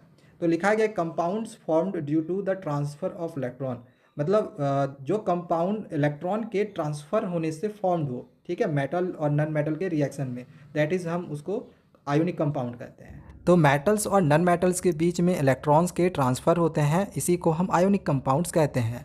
आयोनिक कंपाउंड्स का ही एक यहाँ पे दूसरा नाम दिया गया है इलेक्ट्रोवैलेंट कंपाउंड। इसमें याद रखने वाली बात यह है कि इसमें जो इलेक्ट्रॉन्स के ट्रांसफरेंस होंगे वो मेटल और नन मेटल के बीच में होंगे। जैसे सोडियम एक मेटल है, क्लोरीन एक नन मेटल है, तो इसमें जो ट्रांसफरेंस होगा इलेक्ट्रॉन्स का तो वो एक मेटल और नन मेटल के बीच में हुआ, मेटल नन मेटल के बीच में हुआ।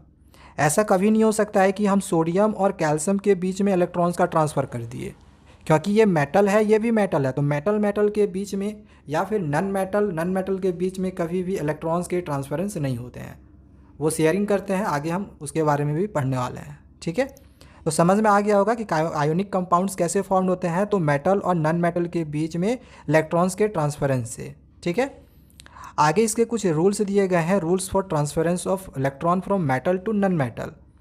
यानी कि जब मेटल से नॉन मेटल में इलेक्ट्रॉन्स के ट्रांसफरेंस हो रहे हैं तो उनके क्या रूल है, कैसे कैसे वो इलेक्ट्रॉन्स के ट्रांसफ़र होंगे, कब नहीं होंगे। ठीक है, तो फर्स्ट दिया गया है रिएक्टिविटी ऑफ एलिमेंट्स, यानी कि जो भी एलिमेंट्स के रिएक्शन होंगे is the tendency to attain a completely filled valence shell. तो जो भी एलिमेंट्स के रिएक्शन होंगे तो उनकी ये टेंडेंसी है कि उनके वैलेंस शेल कम्प्लीटली फिल्ड होने चाहिए, पूरी तरह से फिल्ड होनी चाहिए।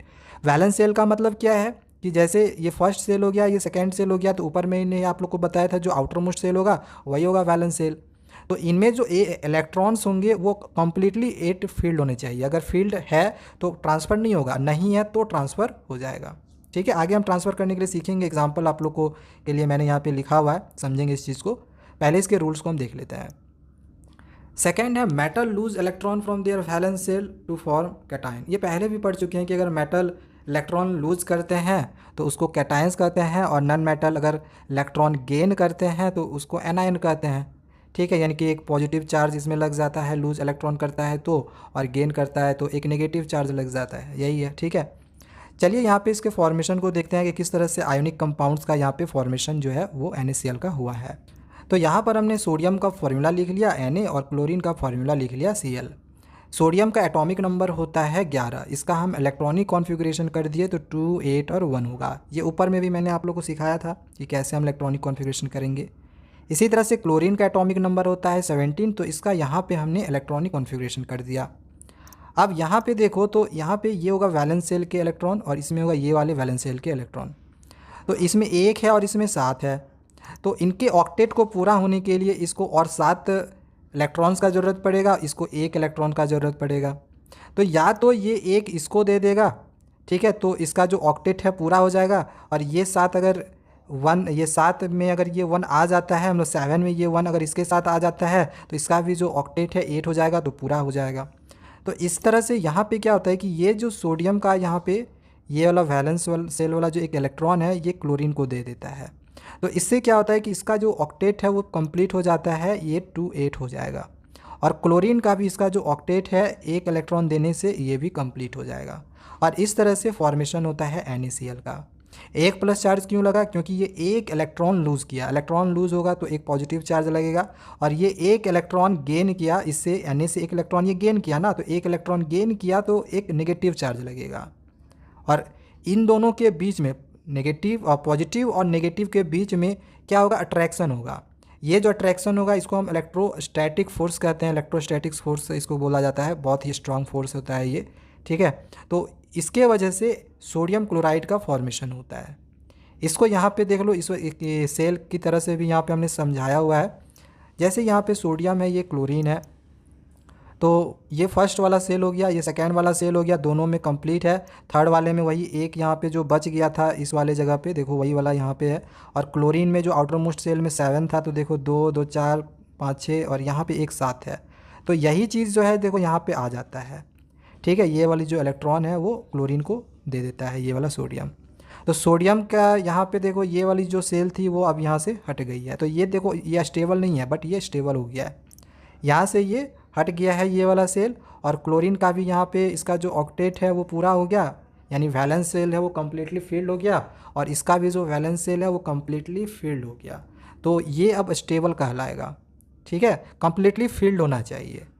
ठीक है, अब ये देखो आगे हम एक और एग्जांपल लिए हुए हैं मैग्नीशियम का। तो मैग्नीशियम का एटॉमिक नंबर 12 होता है, इलेक्ट्रॉनिक कॉन्फ़िगरेशन 2, 8, 10, 10 और 2, 12 हो गया। तो इसमें लास्ट में कितने इलेक्ट्रॉन्स बच जाएंगे? 2। क्लोरीन का के साथ इसमें हम रिएक्ट करवा रहे हैं, ठीक है, क्लोरीन के साथ रिएक्ट करवा रहे हैं। तो क्लोरीन में हमने देखा कि जो इलेक्ट्रॉनिक कॉन्फ़िगरेशन था कुछ इस तरह से था, 2, 8, 10, 10 और 7, 17। अब इसको चाहिए 1 इलेक्ट्रॉन, ठीक है, तो 1 इलेक्ट्रॉन तो ये इसको दे देगा, तो 8 इसमें हो गया। बट इसमें अभी 1 इलेक्ट्रॉन और बच रहा है, तो ये तो और ले नहीं सकता है। तो Mg बोलेगा कि 1 इलेक्ट्रॉन हमको और किसी को देना है, तो आ जा 1 क्लोरीन, ठीक है, 1 क्लोरीन और आ जा मेरे पास। तो 1 क्लोरीन और आ जाता है, तो 2 क्लोरीन यहाँ पे हो जाते हैं। तो 1 क्लोरीन इसको भी देता है एक इलेक्ट्रॉन, तो इसका भी ऑक्टेट पूरा हो जाता है। तो ये भी 8 हो जाता है, ये भी 8 हो जाता है। ठीक है, तो इस तरह से इसका जो ऑक्टेट पूरा हो गया, इसका बच गया 28। ठीक है, इसका हो जाएगा 288। ठीक है, 288, और इसका भी हो जाएगा 288 इस तरह से। तो देखो इसका भी ऑक्टेट पूरा, इसका भी। तो यहाँ पे मैग्नीशियम देखो 2 इलेक्ट्रॉन लॉस किया, तो इस वजह से यहाँ पे +2 है। और क्लोरीन देखो 1 2 क्लोरीन है, तो आगे में हमने 2 लगा दिया, यानी कि 2 ये क्या किया, इलेक्ट्रॉन गेन किया, 2 इलेक्ट्रॉन ये गेन किया, तो नेगेटिव चार्ज लग गया, तो यहाँ 2- हो गया। तो इस तरह से फॉर्मेशन हो गया। देखो यहाँ पे Mg2+ है, ठीक है, Mg2+ है और Cl- है। तो ये वाला जो 2 है इसके पास आ जाता है, तो फॉर्मूला क्या बनता है, MgCl2। ये पढ़ा होगा आपने, ठीक है, समझ में आ गया होगा। चलिए आगे देखते हैं इसी चीज़ को हम लुईस डॉट स्ट्रक्चर से कैसे दिखा सकते हैं, या फिर इलेक्ट्रॉन डॉट स्ट्रक्चर से। स्पेलिंग सुधार लेना, एस होगा, लुईस होगा, ठीक है। तो देखो सोडियम का वही चीज़ फिर से दिया गया है। यहाँ पे इलेक्ट्रॉनिक कॉन्फ़िगरेशन किए थे 2 8 10 10 और 11 हो गया, ठीक है। तो एक यहाँ पे जो इलेक्ट्रॉन बच गया था हम इस तरह से ऊपर में लिख दिए। ये क्या कर रहा है, Cl को दे रहा है, क्योंकि Cl का यहाँ पे 7 इलेक्ट्रॉन ही है। 7 इलेक्ट्रॉन था आउटर मोस्ट शेल में, हमने ऊपर में देखा था, ठीक है, यहाँ पे 7 तक है। तो एक और चाहिए, तो एक इसको दे दिया। तो Na यहाँ पे देख लो, एक इलेक्ट्रॉन लूज़ किया तो Na+ हो गया, और यहाँ पे एक क्या लग गया, ये इलेक्ट्रॉन आ गया। देखो यहाँ पे ये इलेक्ट्रॉन आ गया ना, ये यहाँ पे आ गया, ठीक है, यहाँ पे दिखाई दे रहा होगा। तो इस तरह से इसका भी देखो यहाँ पे ऑक्टेट पूरा हो गया। और खैर सोडियम का तो हो ही गया था। तो ये क्लोरीन क्या किया था, एक इलेक्ट्रॉन गेन किया था, देखो यहाँ पे नेगेटिव चार्ज लगा हुआ है, ठीक है। मैग्नीशियम का भी बिल्कुल इसी तरह से हुआ है। तो ऊपर में मैंने ऑलरेडी आप लोगों को समझा दिया है। इसका ना आप एक बार एल्युमिनियम का क्लोरीन के साथ रिएक्ट करके देखना, आपको समझ में आएगा। उसमें आप देखोगे यहाँ पे आउटर मोस्ट शेल में 3 आएगा, तो यहाँ पे 3 क्लोरीन निकलेगा, ठीक है, एक बार करके देखना। चलो नेक्स्ट हम देखते हैं आगे कोवैलेंट कंपाउंड को। तो आयोनिक कंपाउंड हमने देखा कि मेटल और नॉन मेटल के बीच में जो भी कंपाउंड फॉर्म हो रहा था, तो उसको हम आयोनिक कंपाउंड कर रहे थे। इसमें थोड़ा सा डिफरेंट होता है, उसमें मेटल और नॉन मेटल के बीच में था, इसमें 2 नॉन मेटल के बीच में इलेक्ट्रॉन शेयर करते हैं, उसमें इलेक्ट्रॉन ट्रांसफ़र हो रहे थे, इसमें इलेक्ट्रॉन्स का शेयरिंग होता है, ठीक है। 2 नॉन मेटल के बीच में इलेक्ट्रॉन्स के शेयरिंग होने से जो भी कंपाउंड्स फॉर्म होंगे उनको हम कोवैलेंट कंपाउंड कहते हैं, ठीक है। तो आगे हम कोवैलेंट कंपाउंड्स के बारे में अगला जो चैप्टर हम लोग का है कार्बन एंड इट्स कंपाउंड्स, तो उसमें हम थोड़ा सा ज़्यादा डीपली पढ़ेंगे, ठीक है। तो बस यहाँ पे आपको बस बेसिक नॉलेज के लिए बस मैंने इस चैप्टर में बता दिया है कि 2 नॉन मेटल के बीच में इलेक्ट्रॉन्स के शेयरिंग होते हैं, उसी को हम कोवैलेंट कंपाउंड कहते हैं। और आयोनिक कंपाउंड में क्या था कि एक मेटल होगा, दूसरा नॉन मेटल होगा, और उनमें जो इलेक्ट्रॉन्स का शेयरिंग ट्रांसफरेंस होगा, ठीक है। चलो ये हो गया। तो इसके एग्जाम्पल देखो यहाँ पे दिया गया है, क्लोरीन वाला, 2 नॉन मेटल चाहिए तभी तो शेयरिंग करेगा। तो यहाँ पे क्लोरीन में ही एक नॉन मेटल है, ये भी क्लोरीन एक नॉन मेटल है। तो इसका जो वही इलेक्ट्रॉनिक कॉन्फ़िगरेशन था 17 का, मतलब क्लोरीन का एटॉमिक नंबर 17 होता है, तो इलेक्ट्रॉनिक कॉन्फ़िगरेशन करेंगे तो ऐसे ही ना करेंगे, 2 8 10 10 और 7 17। आउटर मोस्ट शेल में कितना आया, 7। तो यहाँ पे देख लो 2 4, यहाँ पे 2 6 और 1 7 हो गया। तो इसको एक इलेक्ट्रॉन और चाहिए तभी तो इसका ऑक्टेट पूरा होगा, 8 होगा। इसी तरह से यहाँ पर भी देख लो 2 2 4 2 6 और यहाँ पे 1 7, तो इसको भी एक इलेक्ट्रॉन और चाहिए। आप सोचेगा कि ये बोलेगा इसको कि तुम एक इलेक्ट्रॉन दे दो, ये बोलेगा तुम एक इलेक्ट्रॉन दे दो। अब इसको भी एक चाहिए, इसको भी एक चाहिए, तो इसलिए क्या करता है कि जब इसको बराबर बराबर का चाहिए इलेक्ट्रॉन, तो एक दूसरे से ये इलेक्ट्रॉन को शेयर कर लेगा इस तरह से, ठीक है, यहाँ पे इस तरह से शेयर कर लेगा।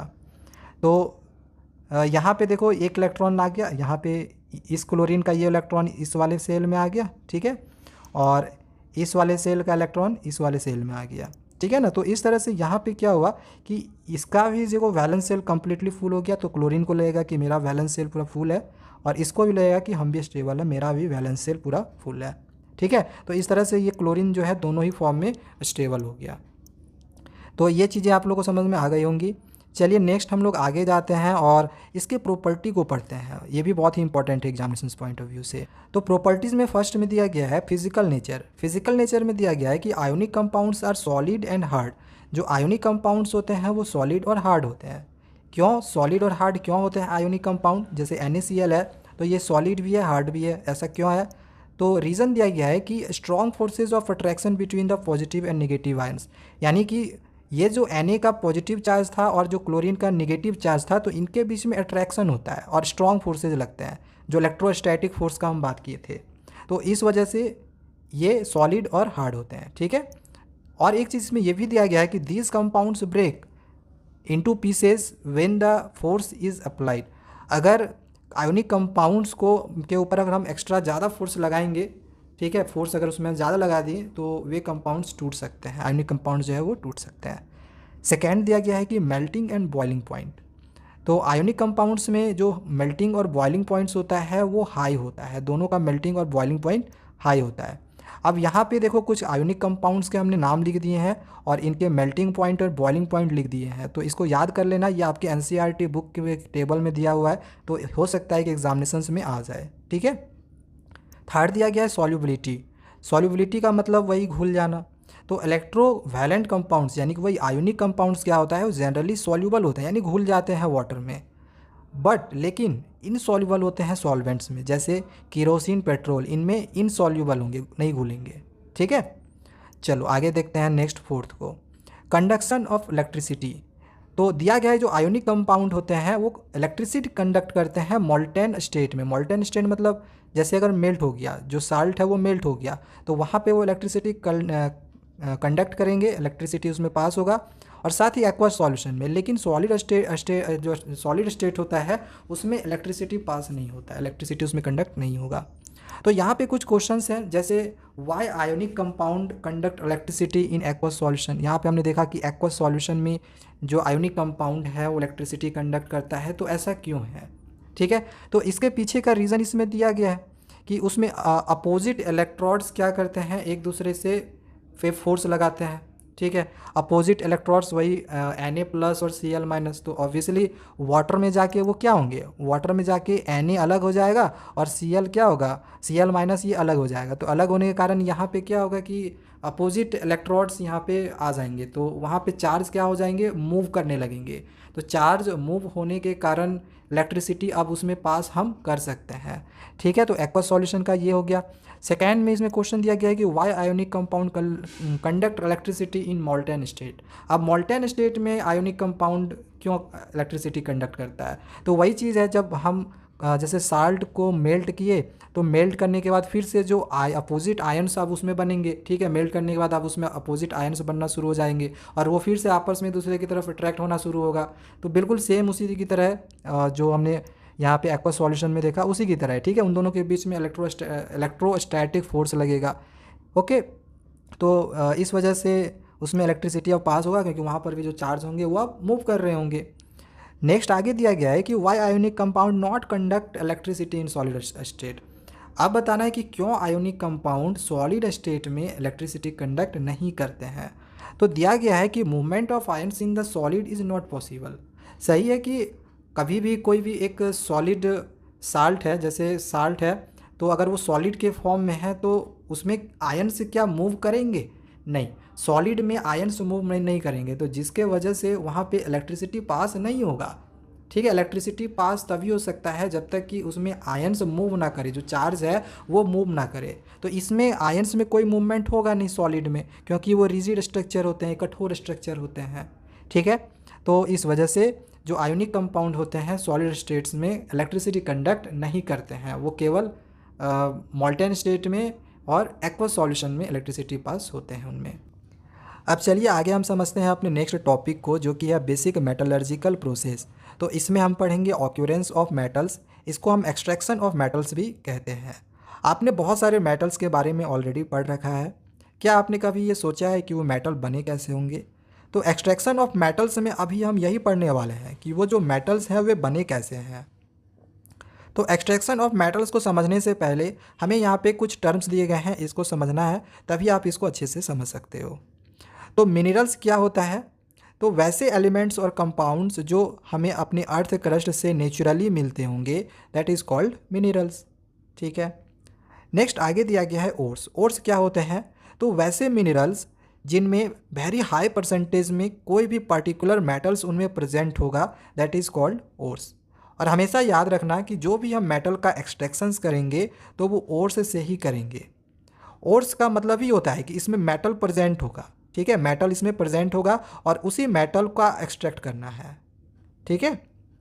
चलो नेक्स्ट आगे देखते हैं। नेक्स्ट टर्म दिया गया है गैंग्यू।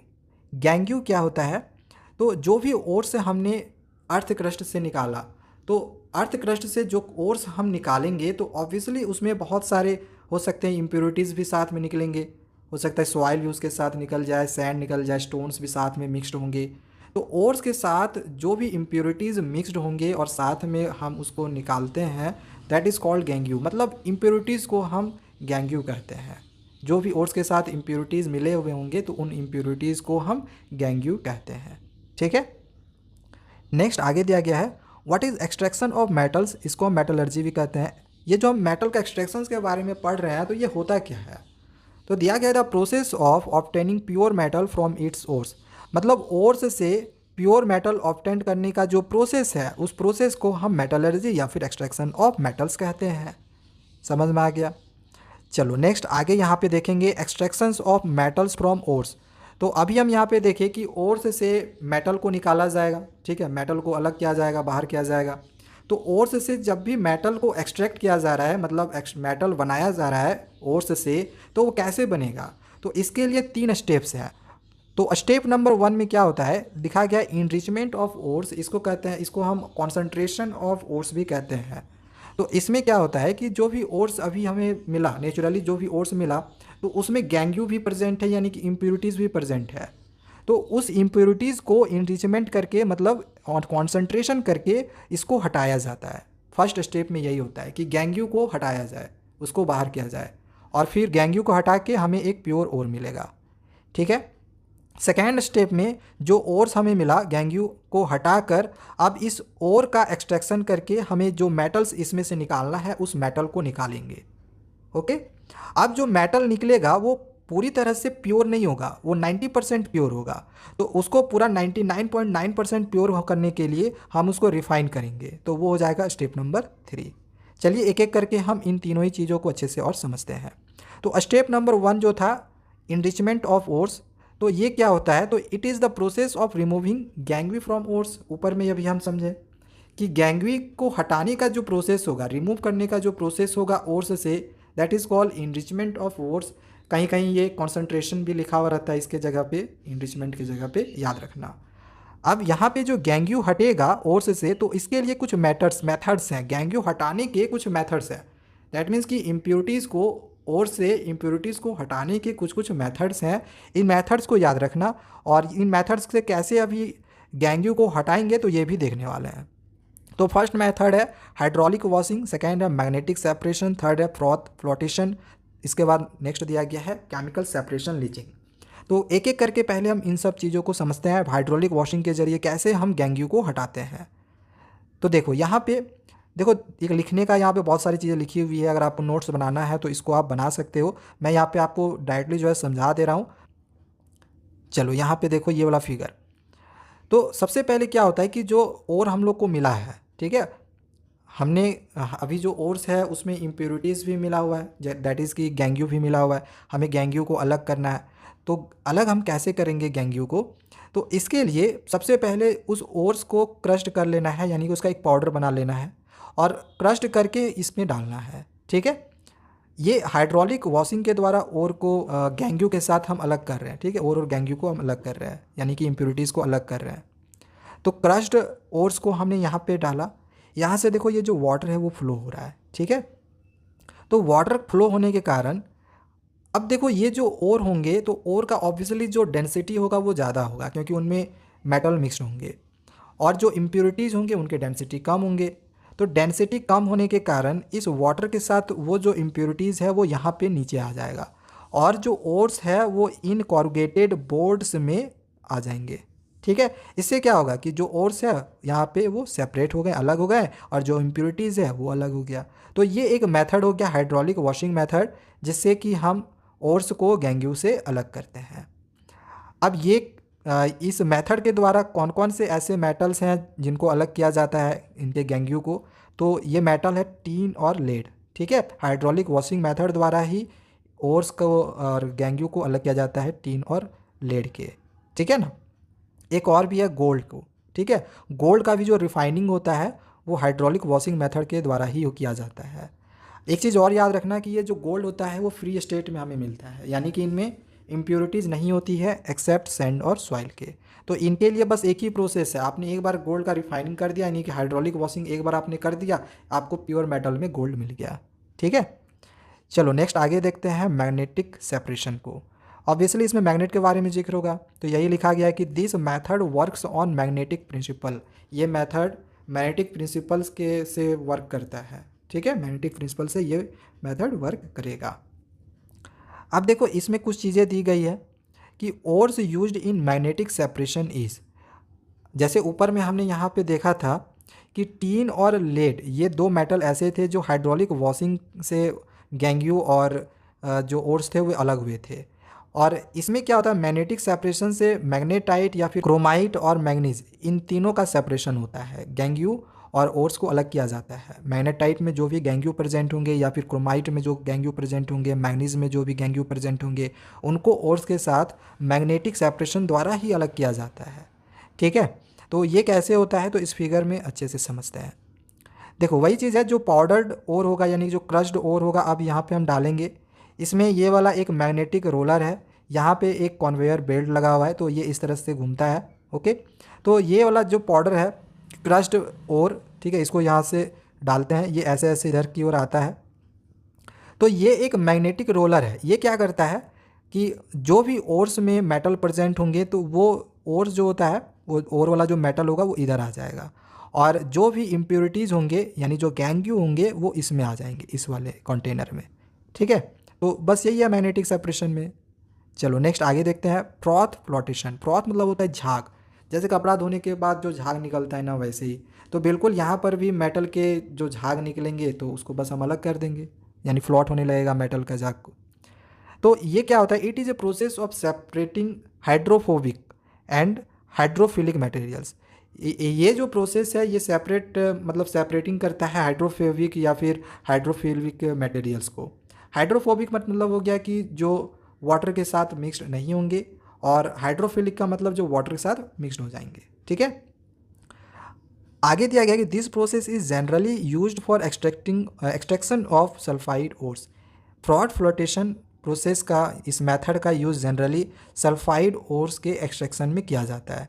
जैसे जिंक ये सल्फाइड हो गया, कॉपर सल्फाइड है, तो इनके एक्सट्रैक्शन में फ्रॉथ फ्लोटेशन का यूज़ किया जाता है। ठीक है, तो यहाँ पे आप देख सकते हो इसमें क्या हुआ है। तो यहाँ पे एक कंटेनर लिया गया है, ठीक है, ये वाला एक यहाँ सपोज कर लो एक कंटेनर हो गया। अब इस कंटेनर के अंदर में डाला गया है वाटर कॉन्टेनिंग पाइन ऑयल, मतलब वाटर और पाइन ऑयल दोनों यहाँ पे मिक्स हैं, वाटर और पाइन ऑयल। ओके, अब इसके बाद यहाँ पर सल्फाइड पार्टिकल्स आप लोग को दिख रहे होंगे, ये खैर बाद में हम समझेंगे। तो होता क्या है, जैसे ये ZnS है, ठीक है, तो इस ZnS को यानी कि जिंक सल्फाइड को इस वाटर कंटेनिंग पाइन ऑयल में डाला जाता है। ठीक है, अब क्या होता है, इसमें एयर को कॉम्प्रेस्ड किया जाता है।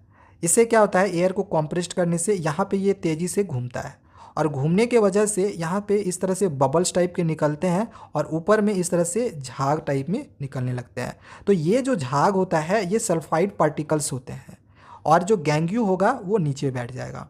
तो यही तो हमें करना था, गैंग्यू को अलग करना था। यहाँ पे देखो गैंग्यू अलग हो गया। तो बस इस तरह से हम फ्रॉथ फ्लोटेशन मेथड द्वारा जो भी गैंग्यू हैं उनको अलग करते हैं, और जो ओर्स हैं उनको अलग करते हैं। तो ये वाला ओर्स हम लोग को मिल गया यहाँ पे। ठीक है, चलो नेक्स्ट आगे देखते हैं। आगे दिया गया केमिकल सेपरेशन या फिर लीचिंग, ये क्या होता है। तो इनमें क्या करते हैं कि कोई केमिकल मिला के हम अलग करते हैं, कोई भी केमिकल्स मिला के हम गैंग्यू को अलग करेंगे। तो ओर्स इसमें सॉल्युबल होते हैं, और जो गैंग्यू होंगे वो इनसॉल्युबल होंगे। यहाँ पे एक एग्जांपल के द्वारा भी समझाया गया है। जैसे जो जिंक सल्फाइड है वो ऑक्सीजन और सल्फ्यूरिक एसिड, देखो यहाँ पे एक केमिकल डाल दिया गया ना सल्फ्यूरिक एसिड, तो इनके साथ जब रिएक्ट हुआ तो यहाँ पे हमें मिल गया जिंक सल्फेट। तो देखो ये वाली जो ओर है इसमें गैंग्यू प्रेजेंट है, बट यहाँ पे जो हमें सॉल्ट मिला तो इसमें जो गैंग्यू था वो बाहर हो चुका है। ठीक है, जो गैंग्यू है वो बाहर हो चुका है। तो यही वाला जो हमें ओर्स था ये हमें निकालना था। अब यहाँ से हम जिंक जो है वो अलग करेंगे और SO4 को अलग करेंगे, तो वहाँ पे हमें जिंक एक मेटल मिल जाएगा। ठीक है, तो यहाँ पे जितने भी अभी हमने मेथड पढ़े उन सभी मेथड्स में हमें गैंग्यू को अलग करना था। ठीक है, तो आगे हम लोग पढ़ेंगे ओर्स का एक्सट्रैक्शंस के बारे में। इसके बाद नेक्स्ट स्टेप नंबर 2 आता है जो कि है एक्सट्रैक्शन ऑफ मेटल्स। तो हमें और मिल गया है, जितने गैंग्यू थे वो तो हम बाहर कर दिए। मेथड्स भी हम देख लिए कि उन मेथड्स के द्वारा हम कैसे कैसे जो गैंग्यू थे उसको अलग अलग मेथड्स के द्वारा हम उससे ओर्स को निकाल सकते हैं। तो ओर्स हम निकाल लिए। अब इस ओर्स से हम प्योर मेटल कैसे बनाएंगे, ठीक है। तो इसके लिए अभी हम देखने वाले हैं एक्सट्रैक्शन ऑफ मेटल्स को, कि ओर्स को अब हम प्योर मेटल कैसे बनाते हैं, ठीक है। तो देखो, इसके लिए हमें कुछ चीज़ें याद रखनी होंगी। सबसे पहले तो रिएक्टिविटी सीरीज़, इसको आपको रट के रखना है, हमने ऊपर में जो भी आप लोग को बताया हुआ है, ठीक है। तो रिएक्टिविटी सीरीज़ ऊपर में भी मैंने आप लोग को बता दिया कि सबसे हाई रिएक्टिव होगा, सबसे नीचे वाला सबसे लो रिएक्टिव होगा, ठीक है। तो जो अभी हम देखने वाले हैं यहाँ पे, इसके जो भी यहाँ पे एक्सट्रैक्शन है मेटल के, तो ये इसी के ऊपर वर्क भी करेगा, ठीक है। जो मेटल्स होंगे वो सारे मेटल्स का जो एक्सट्रैक्शन होगा एक ही तरीके से नहीं होगा। जो ज़्यादा रिएक्टिव होंगे उनका अलग होगा, जो मीडियम वाले हैं उनका अलग हो रहा है, जो लो रिएक्टिविटी हैं उनका अलग हो रहा है, ठीक है। इस चार्ट को थोड़ा सा समझते हैं। देखो, यहाँ पे ओर दिया गया है, यहाँ पे लिखा गया कॉन्सेंट्रेशन ऑफ ओर, यानी कि वही इनरिचमेंट ऑफ ओर, यानी कि हमने ऑलरेडी जो है ऊपर में गैंग्यू को हटा दिया है, तो गैंग्यू यानी वो हटाने का जो प्रोसेस है वही है इन कॉन्सेंट्रेशन ऑफ ओर, तो ये हमने कर लिया है।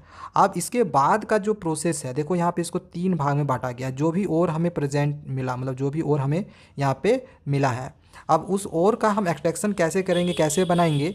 तो जो हाईली रिएक्टिव मेटल होंगे, जो हाईली रिएक्टिव मेटल होंगे उनका यहाँ पे दिया गया एक्सट्रैक्शन कुछ इस तरह से होगा। आगे हम इसको पूरा प्रोसेस को समझेंगे। इसके बाद जो मीडियम रिएक्टिविटी के होंगे उनका जो ओर्स का एक्सट्रैक्शन होगा वो कुछ इस प्रकार से होगा, और जो लो रिएक्टिव होंगे उनका एक्सट्रैक्शन कुछ इस प्रकार से होगा, ठीक है। तो एक एक करके हम इन सभी चीज़ों को अच्छे से समझने वाले हैं। पहले हम इसको समझेंगे, जो लो रिएक्टिव मेटल्स होंगे तो उनका जो एक्सट्रैक्शन होगा वो कैसे होगा, फिर मीडियम वाले को समझेंगे, फिर हाई वाले को समझेंगे, ठीक है। चलो हम एक एक करके सारी चीज़ों को समझते हैं। तो एक्सट्रैक्टिंग ऑफ मेटल्स जो लो रिएक्टिव हैं, लो रिएक्टिव में यहाँ पे देखो 4 मेटल्स के नाम दिए गए हैं, मरकरी, कॉपर, गोल्ड और सिल्वर। जिसमें यहाँ पे दे दिया गया है कि ये जो गोल्ड और सिल्वर है, ठीक है, यहाँ पे देखो जो गोल्ड और सिल्वर है ये फ्री स्टेट मेटल्स हैं, ठीक है। तो इनका जो एक्सट्रैक्शन है वो ऑलरेडी हम इनरिचमेंट या फिर कॉन्सेंट्रेशन के द्वारा कर चुके हैं, यानी कि जो गैंग्यू है वो हम ऑलरेडी निकाल चुके हैं। तो इनका जो एक्सट्रैक्शन है वो अभी और हमें करना नहीं है। हमें यहाँ पे एक्सट्रैक्शन करने के लिए सीखना है मरकरी और कॉपर का, इनका एक्सट्रैक्शन कैसे होता है, ठीक है। तो देखो यहाँ पे कुछ स्टेप्स दिए गए हैं, ठीक है। जो मेटल्स थे लो रिएक्टिविटी के, तो वो यहाँ पे देखो मैंने दिखाए हुए हैं। अब आगे यहाँ पे दिया गया है सल्फाइड ओर्स। तो ये क्या है, सल्फाइड ओर्स क्या है।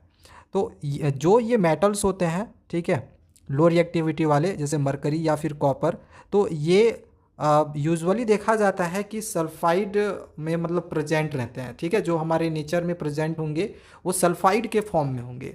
जैसे यहाँ पे दिया गया है मरकरी, तो मरकरी सल्फाइड के फॉर्म में होगा, या फिर कॉपर सल्फाइड के फॉर्म में होगा। तो नेचर में ये सल्फाइड के फॉर्म में प्रेजेंट होंगे, ठीक है। इसके बाद इनका रोस्टिंग करके जो भी सल्फाइड ओर्स था तो वहाँ से हम ऑक्सीडेशन करते हैं, फिर आगे मेटल बनता है। तो ये प्रोसेस आगे हम देखेंगे। तो यहाँ पे हम देख लिए कि जो मेटल्स हैं यहाँ पे जैसे कॉपर हो गया या फिर मरकरी हो गया तो सल्फाइड के फॉर्म में प्रेजेंट है। अब जो मरकरी है वो HgS यानी सल्फाइड के फॉर्म में जो है, उससे हम कैसे मरकरी का एक्सट्रैक्ट करेंगे, कैसे मरकरी हम निकालेंगे मरकरी को। देखो यहाँ पे HgS को हम सीने बार भी कहते हैं, कभी कभी एग्जामिनेशंस में सीने बार लिखा हुआ आता है, तो कंफ्यूज मत होना, ठीक है। तो इसके एक्सट्रैक्शन को देखते हैं कैसे हम मरकरी को निकालते हैं। तो यहाँ पे दिया गया है कि this extraction is done by heating in the presence of oxygen, यानी कि ये जो सिनेबार है इसको क्या किया जाता है कि ऑक्सीजन के प्रेजेंस में हीट किया जाता है हाई टेम्परेचर पे, ठीक है।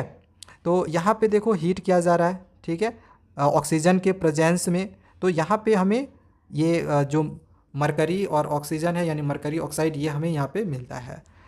फर्दर इसके बाद फिर से क्या होता है कि इसको जो है फिर से हीट किया जाता है, ठीक है। और फिर से हीट करने के वजह से हमें जो मरकरी है वो मिल जाता है, और सल्फर डाइऑक्साइड तो वो गैस है, वो हमारे एटमॉस्फेयर में जाके मिल जाता है, ठीक है। तो देखो ये सारे प्रोसेस यहाँ पे हो रहे हैं। अब देखो यहाँ पे जो रोस्टिंग दिया है, तो ये चीज़ हमने यहाँ पे लिख दिया कि रोस्टिंग होता क्या है। तो हीट करके जो एक्सट्रैक्शन किए हम यहाँ पे, ठीक है, हीट किए, इसको हीट करके ऑक्सीजन ऑक्साइड के फॉर्म में कन्वर्ट करना, मेटल ऑक्साइड के फॉर्म में कन्वर्ट करना रोस्टिंग कहलाता है, ठीक है। हीटिंग करके ऑक्साइड के फॉर्म में कन्वर्ट करना मतलब बदलना in the presence of oxygen is called roasting. आगे हम एक कैल्सिनेशन भी देखेंगे जिसमें हम देखेंगे कि वो प्रेजेंस में नहीं होगा, एब्सेंस में होगा। उसमें भी हीटिंग ही होगा बट वो प्रेजेंस में नहीं होगा, वो एब्सेंस में होगा, ऑक्सीजन के एब्सेंस में। ठीक है, तो दोनों कंडीशन में यहाँ पे चाहे वो रोस्टिंग का हो या फिर कैल्सिनेशन का, वो यहाँ पे एक मेटल ऑक्साइड ही फॉर्म करेगा।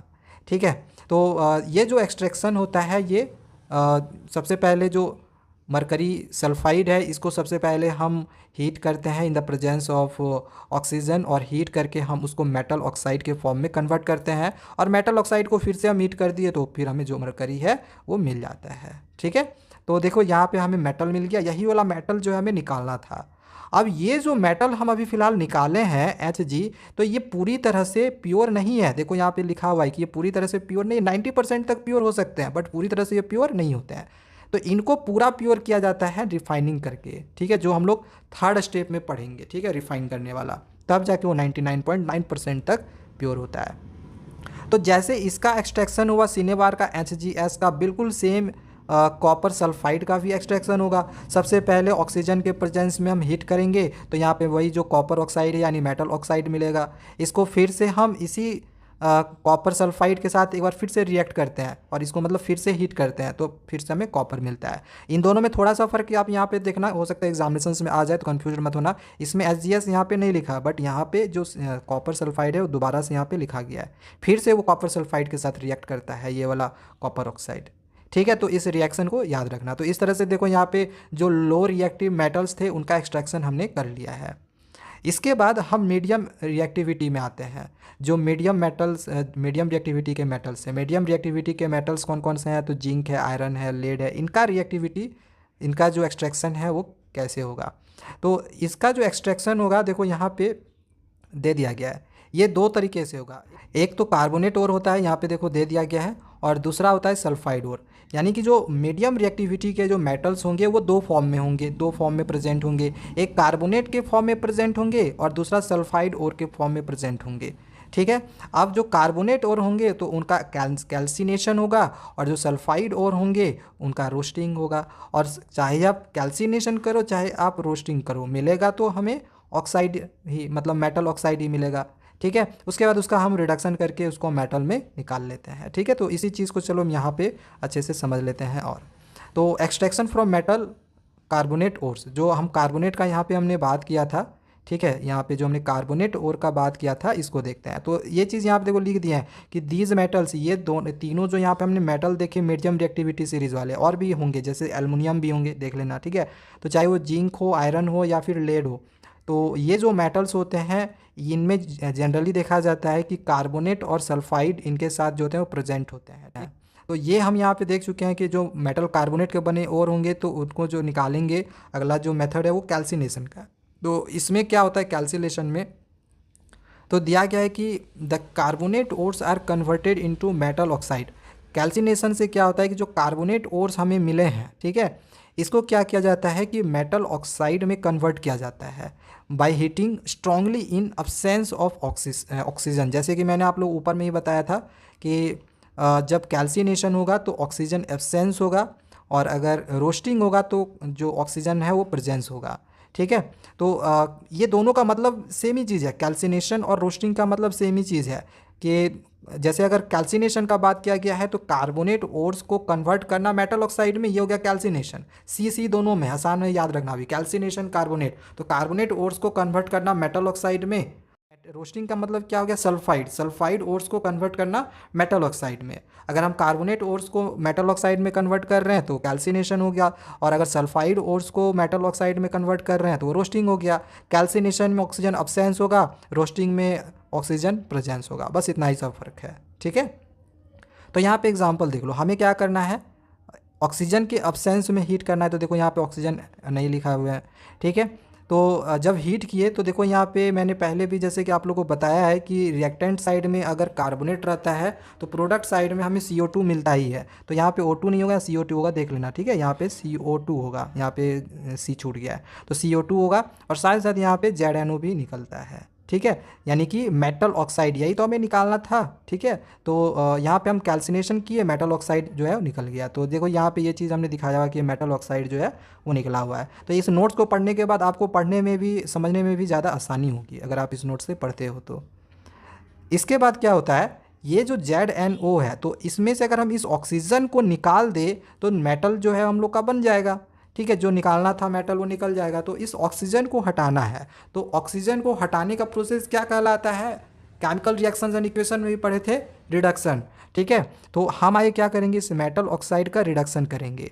तो रिडक्शन क्या होता है, तो removing of oxygen from A compound, किसी कंपाउंड से ऑक्सीजन को रिमूव करना। ठीक है, अब यहाँ पे कुछ कुछ रिड्यूसिंग एजेंट्स के नाम दिए हुए हैं जिसकी हेल्प से हम इस मेटल ऑक्साइड से जो ऑक्सीजन है वो रिमूव करेंगे। ठीक है, तो कुछ रिड्यूसिंग एजेंट्स हैं जैसे कार्बन जो कि कोक के फॉर्म में रहता है, कार्बन मोनोऑक्साइड, हाइड्रोजन। ठीक है, तो देखो ये वाला जो जिंक ऑक्साइड है हमने यहाँ पे लिखा हुआ है। ठीक है, और कार्बन के साथ रिएक्ट कर रहे हैं क्योंकि कार्बन एक अच्छा रिड्यूसिंग एजेंट माना जाता है।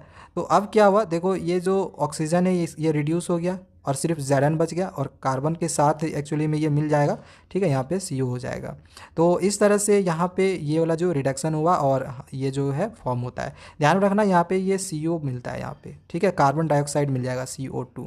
तो इसको बस आप एक बार सिर्फ जो बैलेंस्ड है वो आप खुद से कर लेना। और इस तरह से हम यहाँ पे जो मेटल हमें निकालना था Zn वो हम यहाँ पे निकाल चुके हैं। वही चीज़ फिर से है कि ये जो Zn है अभी भी ये 99% प्योर नहीं है, ये 90% प्योर है। तो जो 99% प्योर है इसको हम आगे प्योरीफिकेशन इसका देखेंगे। ठीक है, रिफाइनिंग देखेंगे कैसे करते हैं, 99% इसको प्योर करेंगे। ठीक है, तो ये वाली जो चीज़ें थी यहाँ पे सारी चीज़ें हमने यहाँ पे दिखाई हुई है। चलिए अगला जो यहाँ पे एक्सट्रैक्शन हम देख रहे हैं वो मेटल सल्फाइड का देख रहे हैं, क्योंकि यहाँ पे दो प्रोसेस दिए गए थे। ठीक है, जो मीडियम रिएक्टिविटी वाले थे, एक कार्बोनेट के साथ था, एक सल्फाइड ओर वाला था। तो कार्बोनेट वाला तो हम समझ गए कि वो कैल्सिनेशन के द्वारा हो गया। अब ये जो सल्फाइड ओर वाला है उसमें क्या होगा, रोस्टिंग होगा। तो रोस्टिंग में क्या होता है, तो सल्फाइड ओर कन्वर्ट होते हैं मेटल ऑक्साइड में, और इसमें जो ऑक्सीजन होगा वो क्या होगा, प्रेजेंस होगा। ठीक है, ऑक्सीजन के प्रेजेंस में इसको हीट किया जाता है। सल्फाइड ओर्स को कन्वर्ट करते हैं जब मेटल ऑक्साइड में, तो ऑक्सीजन के प्रेजेंस में हीट किया जाता है। ठीक है, तो यहाँ पे जिंक सल्फाइड ले लिए हैं। ठीक है, क्योंकि सल्फाइड के फॉर्म में अगर लेना है तो हमें तो यहाँ पे मेटल के साथ सल्फाइड लेना है, तो ये ओर्स हो गया। ठीक है, जिंक सल्फाइड। ऑक्सीजन के प्रेजेंस में हम यहाँ पे हीट कर रहे हैं तो ZnO मिल गया। ठीक है, तो यहाँ पे हीट किए तो हीट करने के प्रोसेस को हम क्या कहते हैं यहाँ पे लिख दिए हैं। ठीक है, देखो यहाँ पे रोस्टिंग लिख दिए हैं। हीट करने का जो प्रोसेस है in the presence of oxygen, ये रोस्टिंग का presence of oxygen, that means की रोस्टिंग। यहाँ दो चीज़ याद रखें, एक प्रेजेंस ऑफ ऑक्सीजन, दूसरा की सल्फाइड। तो सल्फाइड ओर्स और प्रेजेंस ऑफ ऑक्सीजन रहेगा तो वो रोस्टिंग होगा। और कार्बोनेट ओर्स, यहाँ पे कार्बोनेट ओर्स लिखा हुआ रहेगा और अब्सेंस ऑफ ऑक्सीजन रहेगा तो वो कार्बोनेट कैल्सिनेशन होगा। ठीक है, इसके बाद ये वाला यहाँ पे हमें एक मेटल ऑक्साइड मिल गया, तो ये वाला चीज़ हमें मिल चुका है। अब हम इसका क्या करेंगे, इस मेटल ऑक्साइड का रिडक्शन करेंगे। देखो यहाँ पे रिडक्शन जैसे इसके ऊपर हमने किया था सेम यहाँ पर भी वही रिडक्शन हमने किया हुआ है। ठीक है, फिर से यहाँ पे देखो O छुटा हुआ है तो CO2 कर लेना और इसको बैलेंस भी कर लेना। बैलेंस करने तो आता ही होगा आपको। ठीक है, अब यहाँ पे फिर से वही चीज़ है कि जिंक जो है प्योर मेटल ये अभी फिलहाल नहीं बना है, 90% प्योर है। इसको अभी हमें रिफाइनिंग करके 99% प्योर करना बाकी है। नेक्स्ट आगे आते हैं एक्सट्रैक्टिंग ऑफ मेटल, जो कि हाईली रिएक्टिव होगा। ठीक है, मीडियम को हटा देना, यहाँ पे हाईली रिएक्टिव लिख लेना। ठीक है, हाईली रिएक्टिव। तो हाईली रिएक्टिव मेटल्स जैसे कि सोडियम होता है, एल्युमिनियम होता है, पोटेशियम होता है, तो इनका हम किस तरह से एक्सट्रैक्शन करेंगे, sodium, potassium, calcium, magnesium, aluminium, इनका जो एक्सट्रैक्शन है वो कैसे करेंगे। तो देखो एक चीज़ तो ये लिखा गया है कि इन मेटल्स, ये जो मेटल्स होते हैं वो हाईली रिएक्टिव होते हैं, इस वजह से इनको रिड्यूस्ड नहीं किया जा सकता है किसी भी रिड्यूसिंग एजेंट्स के द्वारा। जैसे कार्बन के बारे में हमने ऊपर में देखा था, ये उसको कार्बन की हेल्प से हम उसको रिड्यूस्ड कर दिए थे, लेकिन ये इतने ज़्यादा हाई रिएक्टिव होते हैं कि इनको हम रिड्यूस्ड नहीं कर सकते हैं। These metals are extracted by electrolytic reduction. हम इसका जो एक्सट्रैक्शन है वो इलेक्ट्रोलाइटिक रिडक्शन के द्वारा करते हैं, मॉल्टन स्टेट में, यानी कि पिघला कर। ठीक है, मेल्ट करके। तो यहाँ पे लिखा है कि ये जो यहाँ पे मेटल्स दिए गए हैं ये एक्सट्रैक्ट होते हैं इलेक्ट्रोलाइटिक रिडक्शन के द्वारा मॉल्टन स्टेट में। ठीक है, तो चलिए यहाँ पे हम इसके एक्सट्रैक्शंस को समझते हैं किस तरह से जो ये सोडियम है, पोटासियम, कैल्शियम या फिर मैग्नीशियम, एल्युमिनियम है, इनकी जो एक्सट्रैक्शन होगी वो किस प्रकार से होगी। ठीक है, तो ये सारे यहाँ पे मेटल हो गए, ये यहाँ पे देखो इलेक्ट्रोलाइसिस के द्वारा यहाँ पे इनका एक्सट्रैक्ट किया जा रहा है, ठीक है। इससे हमें जो है प्योर मेटल मिलेगा, ठीक है, इससे हमें प्योर मेटल मिलेगा। इनकी एक्सट्रैक्शंस को समझते हैं। तो इनकी जो एक्सट्रैक्शन हम यहाँ पे समझ रहे हैं वो सोडियम को लेके समझ रहे हैं, सोडियम क्लोराइड को लेके, ठीक है। ये एक सपोज कर लो कि ये हमें एक और मिला है, ठीक है। तो इनका जो एक्सट्रैक्शन है यानी कि सोडियम, सोडियम क्या है, एक यहाँ पे मेटल है। तो इस मेटल को हम कैसे एक्सट्रैक्ट करेंगे, कैसे बनाएंगे, कैसे इसको अलग करेंगे Cl से, तो उस प्रोसेस को हम यहाँ पे समझेंगे। तो देखो यहाँ पे हमने एक कंटेनर लिया हुआ है, एक आप टैंक या फिर इसको टम्बलर कुछ भी बोल सकते हो, ठीक है। आपको पता होगा कि जो पावर सप्लाई होता है तो उसमें एक नेगेटिव चार्ज होता है और एक पॉजिटिव चार्ज होता है। तो यहाँ पे हमने दो रड ले लिए, जिसमें एक रड में ये जो यहाँ पे नेगेटिव चार्ज वाला था, ठीक है, एक रड में हमने यहाँ नेगेटिव चार्ज वाले के साथ कनेक्ट कर दिया और दूसरे वाले रड में पॉजिटिव चार्ज वाले के साथ कनेक्ट कर दिया, ठीक है। पॉजिटिव को पॉजिटिव के साथ और नेगेटिव को नेगेटिव के साथ कनेक्ट कर दिए। तो अब जो नेगेटिव के साथ हम कनेक्ट किए हैं, नेगेटिव वाला कहलाता है कैथोड और पॉजिटिव वाला कहलाता है एनोड, ठीक है। अब इसके बाद हम क्या करेंगे कि ये जो NaCl है, ठीक है, ये NaCl सबसे पहले इसको मेल्ट करेंगे, मेल्ट करके हम इस वाले कंटेनर में डाल देंगे, ठीक है। अब इसमें हम ये जैसे ही डालते हैं तो ये तुरंत से ये इस तरह से Na+ और Cl- में चेंज नहीं होंगे, मतलब अलग अलग आयन्स में ये नहीं कन्वर्ट होंगे। ये फिलहाल यहाँ पे सॉलिड के फॉर्म में आएंगे, मेल्ट किए तो वो लिक्विड के फॉर्म में फिलहाल यहाँ पे ये अभी प्रेजेंट है, ठीक है। लेकिन अभी तक उनमें आयन का फॉर्मेशन नहीं हुआ है, ठीक है। आयन का फॉर्मेशन कब होगा, जब हम इसमें पावर सप्लाई करेंगे। जैसे ही इसमें हम पावर सप्लाई करेंगे तो ये जो इलेक्ट्रिसिटी जब इसमें पास हुआ तो सोडियम पता है कि Na+ आयन बनाता है और Cl जो है एक माइनस आयन बनाता है, ऊपर में हमने ऑलरेडी पढ़ चुके हैं। तो इस तरह से जो सोडियम और क्लोराइन है ये दोनों अलग अलग हो जाएंगे, ठीक है, दोनों अलग अलग हो जाएंगे। और अलग अलग होने के बाद जो पॉजिटिव चार्ज वाला है वो आ जाएगा नेगेटिव चार्ज कैथोड के पास, क्योंकि हमेशा पता है कि एक नेगेटिव और पॉजिटिव में अट्रैक्शन होता है। तो ये आ जाएगा कैथोड के पास, सारा जो सोडियम है वो कैथोड के पास आ जाएगा और Cl में माइनस है तो जो जितना माइनस वाला सारा एनोड के पास आ जाएगा। तो इस तरह से जितना भी कैथोड है उसमें सारा जो सोडियम है वो जमा होते जाएगा, ठीक है। जो सोडियम इस तरह से सारे में यहाँ पे जमा होते जाएगा और जो क्लोरीन है इधर जमा तो होगा, बट ये क्लोरीन क्या है, एक तरह से गैस फॉर्म में गैस होता है। तो ये हमारे एटमॉस्फेयर में से क्या होगा, मिलते जाएगा, बाहर होते जाएगा, निकलते जाएगा सारा गैस। तो ये जो प्रोसेस है ये कब होगा, पावर को स्विच ऑन करने पर। जब तक पावर हम स्विच ऑन नहीं करेंगे, इलेक्ट्रिसिटी पास नहीं करेंगे, तब तक ये जो Na+ है और Cl- है ये अलग नहीं हो सकते हैं, ठीक है। तो यहाँ पे हमने कैथोड पे जितने भी यहाँ पे सोडियम थे सारे को हमने कलेक्ट कर लिया। अब इस वाले फिगर में देखो यहाँ पे हमने सारे कैथोड के पास सारे जो Na यहाँ पे थे सारे यहाँ पे हमने कैप्चर कर लिए और एनोड के पास यहाँ पे सारा यहाँ पे Cl हो गया, ठीक है। जितना भी क्लोरीन था सारा एनोड के पास आ गया और कैथोड के पास जितने भी यहाँ पे सोडियम थे, जितने भी यहाँ पे मेटल्स थे, सारे को वो रख लिया है। ओके, ये जो क्लोरीन है ये तो भाप बन के ख़त्म हो जाएगा, इवॉल्व हो जाएगा, उड़ जाएगा और हमको जो मेटल निकालना था सोडियम हम यहाँ से निकाल लिए। तो इस तरह से हम इलेक्ट्रोलाइसिस प्रोसेस के द्वारा जो हाईली रिएक्टिव मेटल्स होते हैं उनका एक्सट्रैक्शन करते हैं। बिल्कुल इसी तरह से हम पोटेशियम का भी करेंगे और जो भी हाईली रिएक्टिव मेटल्स होंगे सबसे ज़्यादा उन सबका हम इसी मेथड से करेंगे, ठीक है। तो इसका मैंने यहाँ पे एक चीज़ लिख दिया है कि जो मेटल्स होते हैं, यहाँ पे जो मेटल हमने लिया था वो Na लिया था, वो कैथोड पे जाके जमा हो जाता है, ठीक है, और जो क्लोरीन होता है वो एनोड पे जाके लिबरेट हो जाता है, ठीक है। चलो ये वाला भी ख़त्म हो गया। तो यहाँ पे हम एक्सट्रैक्शन तो पूरा देख लिए जो कि 90% के फॉर्म में आया था, 90% प्योर मेटल के फॉर्म में आया था। अब इस 90% प्योर मेटल को हमें 99.9% के फॉर्म में कन्वर्ट करना है। तो इसको हम करेंगे रिफाइनिंग ऑफ मेटल्स, मतलब इस प्रोसेस के द्वारा, रिफाइनिंग ऑफ मेटल्स के द्वारा। तो मेटल्स का रिफाइनिंग कैसे होगा, तो देखो इसमें दिया गया है कि electrolysis widely used for metal refining. जो मेटल की रिफाइनिंग होती है वो हम मेनली जो है देखते हैं कि ज़्यादातर जो तरीके होते हैं वो इलेक्ट्रोलाइसिस के द्वारा ही किया जाता है, ठीक है। तो इलेक्ट्रोलाइसिस प्रोसेस के द्वारा ही देखा जाता है कि जो मेटल की है उनकी रिफाइनिंग की जाती है। तो इसको हम बाद में समझेंगे, पहले हम यहाँ पे समझते हैं कि कैसे हम मेटल का रिफाइनिंग हम इलेक्ट्रोलाइसिस प्रोसेस के द्वारा करते हैं, ठीक है। तो इस फिगर को यहाँ पे हम अच्छे से समझने का कोशिश करते हैं। देखो फिर से वैसे ही हमें एक टैंक लेना है, ठीक है, यहाँ पे एक कंटेनर आप बोल सकते हो। अब यहाँ पे क्या है कि यहाँ पे एक कैथोड है, यहाँ पे एक एनोड है, जैसे उसमें हमने लिया था यहाँ पर भी हम उसी तरह से लेंगे, ओके। बट यहाँ पे जो कैथोड होगा, ठीक है, तो जिसका भी आपको एक्सट्रैक्शन करना है, जैसे सपोज़ करो कि हम इसमें Cu का एक्सट्रैक्शन कर रहे हैं, ठीक है। तो इसमें आप लोग को Cu का जो एक प्योर फॉर्म होगा, जिसको हमने ऑलरेडी प्योर कर रखा है, जिसको 99.9% में बना के रखा है कॉपर का, तो वो वाला आपको इसमें ऐड करना पड़ेगा, ठीक है। तो यहाँ पे हम कॉपर का एक प्योर यहाँ पे कॉपर रख लिए, और यहाँ पे जिसको हम कन्वर्ट कर रहे हैं प्योर के फॉर्म में, जो कॉपर हम निकाले हैं, जिसका हम एक्सट्रैक्ट किए हैं, जिनको हमें कन्वर्ट करना है 99.9% में, तो वो वाला कॉपर हम इस वाले में रखेंगे, ठीक है। एक में यहाँ पे प्योर वाला और एक में यहाँ पे इम्प्योर वाला, यानी 99.9% वाला और एक 90% वाला हम रखेंगे। और ये जो 99% वाला 90% वाला है, इसमें जो कॉपर है, जो कॉपर मेटल होगा, उसको अलग करना है, उसको अलग करना है, ठीक है, उनको एक्सट्रैक्ट करना है। तो इसके लिए क्या है कि सबसे पहले हमें क्या होगा करना होगा कि इसके ऊपर में, ठीक है, इधर हमें एक सॉल्यूशन डालना पड़ेगा। वो जो सॉल्यूशन होगा वो कौन सा सॉल्यूशन होगा, तो अगर यहाँ पे कॉपर हमने डाला है तो जो सॉल्यूशन होगा तो वो एक कॉपर का ही सल्फेट सॉल्यूशन होगा।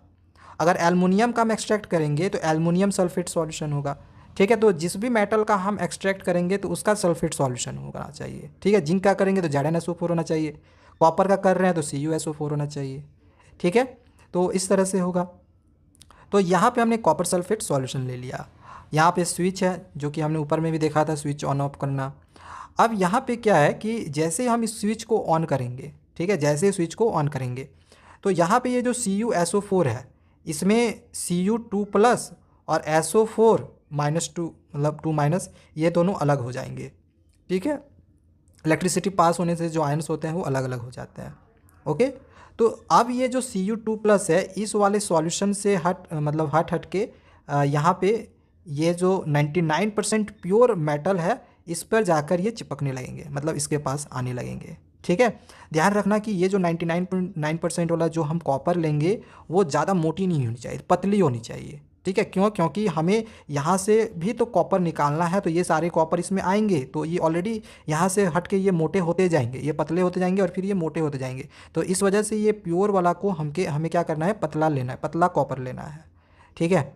तो अब यहाँ से ये जो सॉल्यूशन था जब अलग हो गया तो Cu2+ जो है, और इसमें कैथोड में माइनस है, तो ये जो 2+ है और माइनस है, तो यानी प्लस और माइनस एक दूसरे की तरफ क्या करेंगे, अट्रैक्ट करेंगे। और अट्रैक्ट होने के कारण जो यहाँ पे कॉपर था, ये इसको क्या करने लगेगा, ये इसको अपने तरफ खींचने लगेगा, और ये सारा जो कॉपर है इधर इस सॉल्यूशन से अलग होकर इधर आने लगेगा। और ये जो SO4 है, ठीक है, ये भी तो अलग हो रहा है, कॉपर तो उधर चला गया, लेकिन SO4 का क्या, तो SO4 में माइनस होता है और एनोड में प्लस होता है। तो ये जो SO4 है इस एनोड के पास आएगा, और एनोड के पास आके यहाँ पे आप देखोगे कि बबल्स टाइप में यहाँ से ये निकलना शुरू होगा, ठीक है।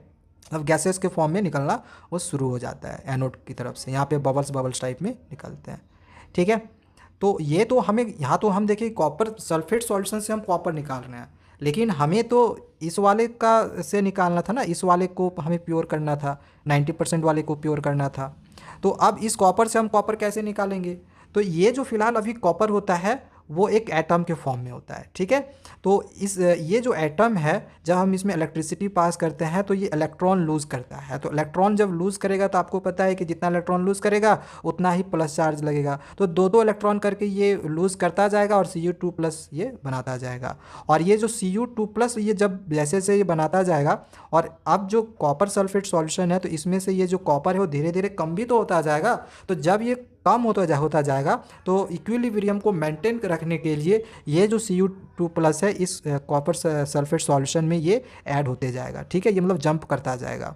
और इसके बाद ये जो Cu2+ है ये क्या होगा, आगे फर्दर प्रोसेस मतलब यहाँ से निकलते जाएगा और यहाँ पे ये इस वाले रड में ये जमते जाएगा, मतलब यहाँ से निकलेगा, यहाँ सिंपल सी बात है, यहाँ से इस तरह से निकल रहा है और फिर इस सल्फेट में मिल रहा है, फिर इस सल्फेट सॉल्यूशन में मिल रहा है, और फिर इस सल्फेट सॉल्यूशन में मिलके इस वाले रड में यानी कैथोड में जाके वो जमा होते जा रहा है। ये प्रोसेस जो है कंटिन्यू चलता रहेगा, और लास्ट में क्या होगा कि जो इम्प्योरिटीज़ बच जाएगी, क्योंकि इस ओर में जो कॉपर का ये जो यहाँ पे हमने देखा था कॉपर सल्फाइड का जो ओर था, तो इसमें क्या था कि सल्फाइड नहीं है, तो सल्फाइड तो हम अलग कर चुके हैं ना। तो ये जो कॉपर था इम्प्योर कॉपर, तो इसमें से जो इम्प्योरिटीज़ बची थी वो इस तरह से यहाँ से नीचे आते जाएगा और नीचे यहाँ पे इस तरह से ये बैठ जाएगा। तो ये जो इम्प्योरिटीज़ है इसको हम एनोड मड कहते हैं। तो ये जो है ये पूरा प्रोसेस होता है किसी भी मेटल के रिफाइनिंग का, ओके। तो यही चीज़ सारी चीज़ें जो हमने यहाँ पे लिखी हुई है कि when current pass through it, जैसे इसमें हम करंट पास करते हैं तो जो इम्प्योर मेटल है यानी Cu2+ वो इलेक्ट्रोलाइसिस होके डिज़ोल्व हो जाता है यानी घुल जाता है, ठीक है। और इक्विवेलेंट अमाउंट में जो प्योर मेटल है वो सॉल्यूशन के साथ जो है कैथोड की तरफ वो जाने लगता है, ठीक है, यानी Cu2+ कैथोड की तरफ वो मूव करने लगेगा। एंड लास्टली यहाँ पे दिया गया है कि the insoluble impurities settle down at the bottom of the anode, anode के बॉटम में जो इनसॉल्यूबल इम्प्योरिटीज़ है वो बैठ जाते हैं, जिसको हम एनोड मड कहते हैं। और इसको हम इस तरह से इस रिएक्शन के द्वारा भी हम दिखा सकते हैं, ठीक है। इसको तो हमने ऑलरेडी पढ़ लिया था कि जो कॉपर था वो डायरेक्टली एटॉम के फॉर्म में वो Cu2+ नहीं जा, मतलब जो कॉपर है वो डायरेक्टली कैथोड के पास नहीं जाएंगे, पहले उसको आयन के फॉर्म में कन्वर्ट होना पड़ेगा, चेंज होना पड़ेगा। तो दो इलेक्ट्रॉन लूज करेगा तो इसमें 2 पॉजिटिव चार्ज लग जाएंगे और इसके बाद फिर ये कैथोड के पास जाते जाएगा। तो इस तरह से हम रिएक्शन के द्वारा भी उसको दिखा देंगे, ठीक है। तो एग्जामिनेशन में आएगा तो ये दोनों रिएक्शन आप लोग जरूर लिखना। एक लास्ट टॉपिक हम लोग का बच गया है कोरोजन। तो ये कोरोजन वाला भी चैप्टर हम पढ़ लेते हैं, जो टॉपिक है इसको अच्छे से समझ लेते हैं। कोरोजन होता क्या है? तो the surface of some metals corrode when they are exposed to moist air for a long time. हम देखते हैं कि कोई मेटल्स का जो सरफेस होता है वो ख़राब होने लगता है। जैसे आयरन ही आप देख लो, बाहर में अगर आप रख दोगे तो वो जंग लगना शुरू कर देता है। तो ये कैसे होता है? तो एयर में जो मॉइस्चर होते हैं उनके कारण, ठीक है। तो उसके कारण जो है वो लॉन्ग समय पे तक आप अगर किसी भी मेटल को बाहर में रख दोगे तो वो कोरोड होना शुरू हो जाएगा, यानी कि ख़राब होना शुरू हो जाता है। यहाँ पे भी कुछ कुछ एग्जांपल्स दिए हुए हैं, जैसे कि जो सिल्वर है वो ब्लैक कलर का हो जाता है अगर हम एयर में ऐसे बाहर छोड़ दे तो, या फिर कॉपर रिएक्ट करता है मॉइस्चर कार्बन डाइऑक्साइड के साथ तो वो एक ग्रीन कलर का कोट बना लेता है जिसको हम कॉपर कार्बोनेट कहते हैं। या फिर आयरन को आप ऐसे बाहर में रख दो एयर के साथ, मतलब एयर में अगर आप रख दो तो उसमें भी एक ब्राउन कलर का कोटिंग चढ़ जाता है जिसको हम रस्ट कहते हैं। तो ये सब तो हम लोग देखते हैं कि ये सब जो है एयर के प्रेजेंस में आने के कारण जो मेटल्स होते हैं वो कोरोड होने शुरू हो जाते हैं। अच्छा, आगे इसमें ये दिया गया है कि ये जो कोरोजन है इसको अगर बचाना है तो हम क्या करेंगे? अगर जंग हम चाहते हैं कि नहीं लगे तो इसके लिए हम क्या करेंगे? तो बहुत सारी प्रोसेस आप लोग को पता ही होगी, जैसे हम पेंटिंग करते हैं, ठीक है, ऑयलिंग करते हैं या फिर ग्रीसिंग करते हैं। तो इन सब के प्रोसेस के द्वारा हम उसको कोरोड होने से बचा सकते हैं, जंग लगने से बचा सकते हैं। अब यहाँ पे कुछ कुछ प्रोसेस दिए हैं, जैसे गैल्वनाइजेशन के द्वारा भी हम बचा सकते हैं, क्रोम प्लांटिंग, एनोडाइजिंग या फिर एलॉय बना के भी हम उसको जंग लगने से बचा सकते हैं। अब ये गैल्वनाइजेशन प्रोसेस क्या है, क्रोम प्लांटिंग क्या है, एनोडाइजिंग क्या है या फिर मेकिंग एलॉयज क्या है, तो इसको हम एक एक करके समझ लेते हैं। अगर गैल्वनाइजेशन को समझ लिए तो ये सारी आपको ऐसे ही समझ में आ जाएगी। तो गैल्वनाइजेशन प्रोसेस क्या होता है?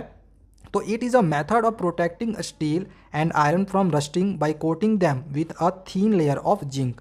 ये एक मेथड होता है जिससे जो कि हम किसी भी स्टील या फिर आयरन के ऊपर हम लगाते हैं, ठीक है। जैसे मान के चलो ये एक आयरन है, इसके ऊपर हमने क्या किया कि जिंक का एक लेयर हमने लगा दिया, एक कोट लगा दिया, ठीक है। तो अब ये जो कोट है वो क्या करेगा कि इस आयरन को ये ख़राब होने नहीं देगा, कोरोड होने नहीं देगा, ठीक है। तो ये हम गैल्वनाइजेशन प्रोसेस में क्या करते हैं, जिंक का एक लेयर हम लगाते हैं, एक थीन लेयर जो है जिंक का लगाते हैं। ओके, तो दैट इज़ गैल्वनाइजेशन। हम जिंक का एक लेयर चढ़ाते हैं किसी भी आयरन के ऊपर। अगर हम क्रोमियम का जो भी लेयर है वो अगर हम लगा दें तो वो क्रोम प्लांटिंग हो जाएगा। अगर हम एल्युमिनियम का अगर हम उसके ऊपर इसी तरह से एक लेयर बना दे, एल्युमिनियम का लेयर किसी भी आयरन के ऊपर, तो वो एनोडाइजिंग हो जाएगा, ठीक है। तो इस तरह से ये सब सारे होते हैं। अगर आपने गैल्वनाइजेशन समझ लिया तो ये सब सारे ऐसे ही हो गए।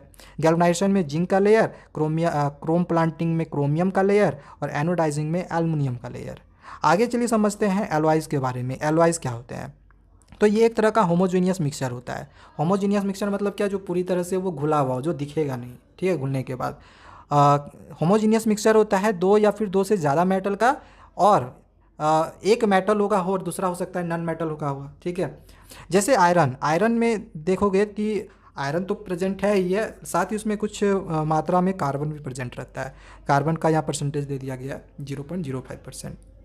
इसी तरह से स्टील है, तो स्टील में आप देखोगे कि आयरन भी है, निकेल भी है, क्रोमियम भी है। तो इसमें देखो यहाँ पे दो या दो ज़्यादा मेटल या फिर मेटल नॉन मेटल का ये मिक्सचर हो रहा है, दैट इज़ एलॉय। ये सब सारे एलॉय हैं जिसमें मेटल नॉन मेटल का वो एक मिक्सचर होगा, ठीक है। ब्रॉन्ज में कॉपर और टीन होता है। ये वाला एग्जामिनेशन में आता है 22 कैरेट गोल्ड। तो इसमें 22 पार्ट जो होता है प्योर गोल्ड होता है, 2 पार्ट्स कॉपर या फिर सिल्वर का होता है। ओके, समझ में आ गया होगा। एक लास्ट हम लोग का बस दिया गया है कि एमलगम क्या होता है। तो ये भी एक तरह का एलॉय ही होता है whose one of the metals is mercury, जिसमें से एक मेटल क्या होगा, मरकरी होगा, जिसको हम एमलगम कहते हैं। तो मेटल्स और नॉन मेटल्स का जो पूरा चैप्टर से हमने कंप्लीट कर लिया है। आगे आने वाली वीडियोस में हम इसी तरह से दूसरे भी चैप्टर्स को समझेंगे। चैनल को सब्सक्राइब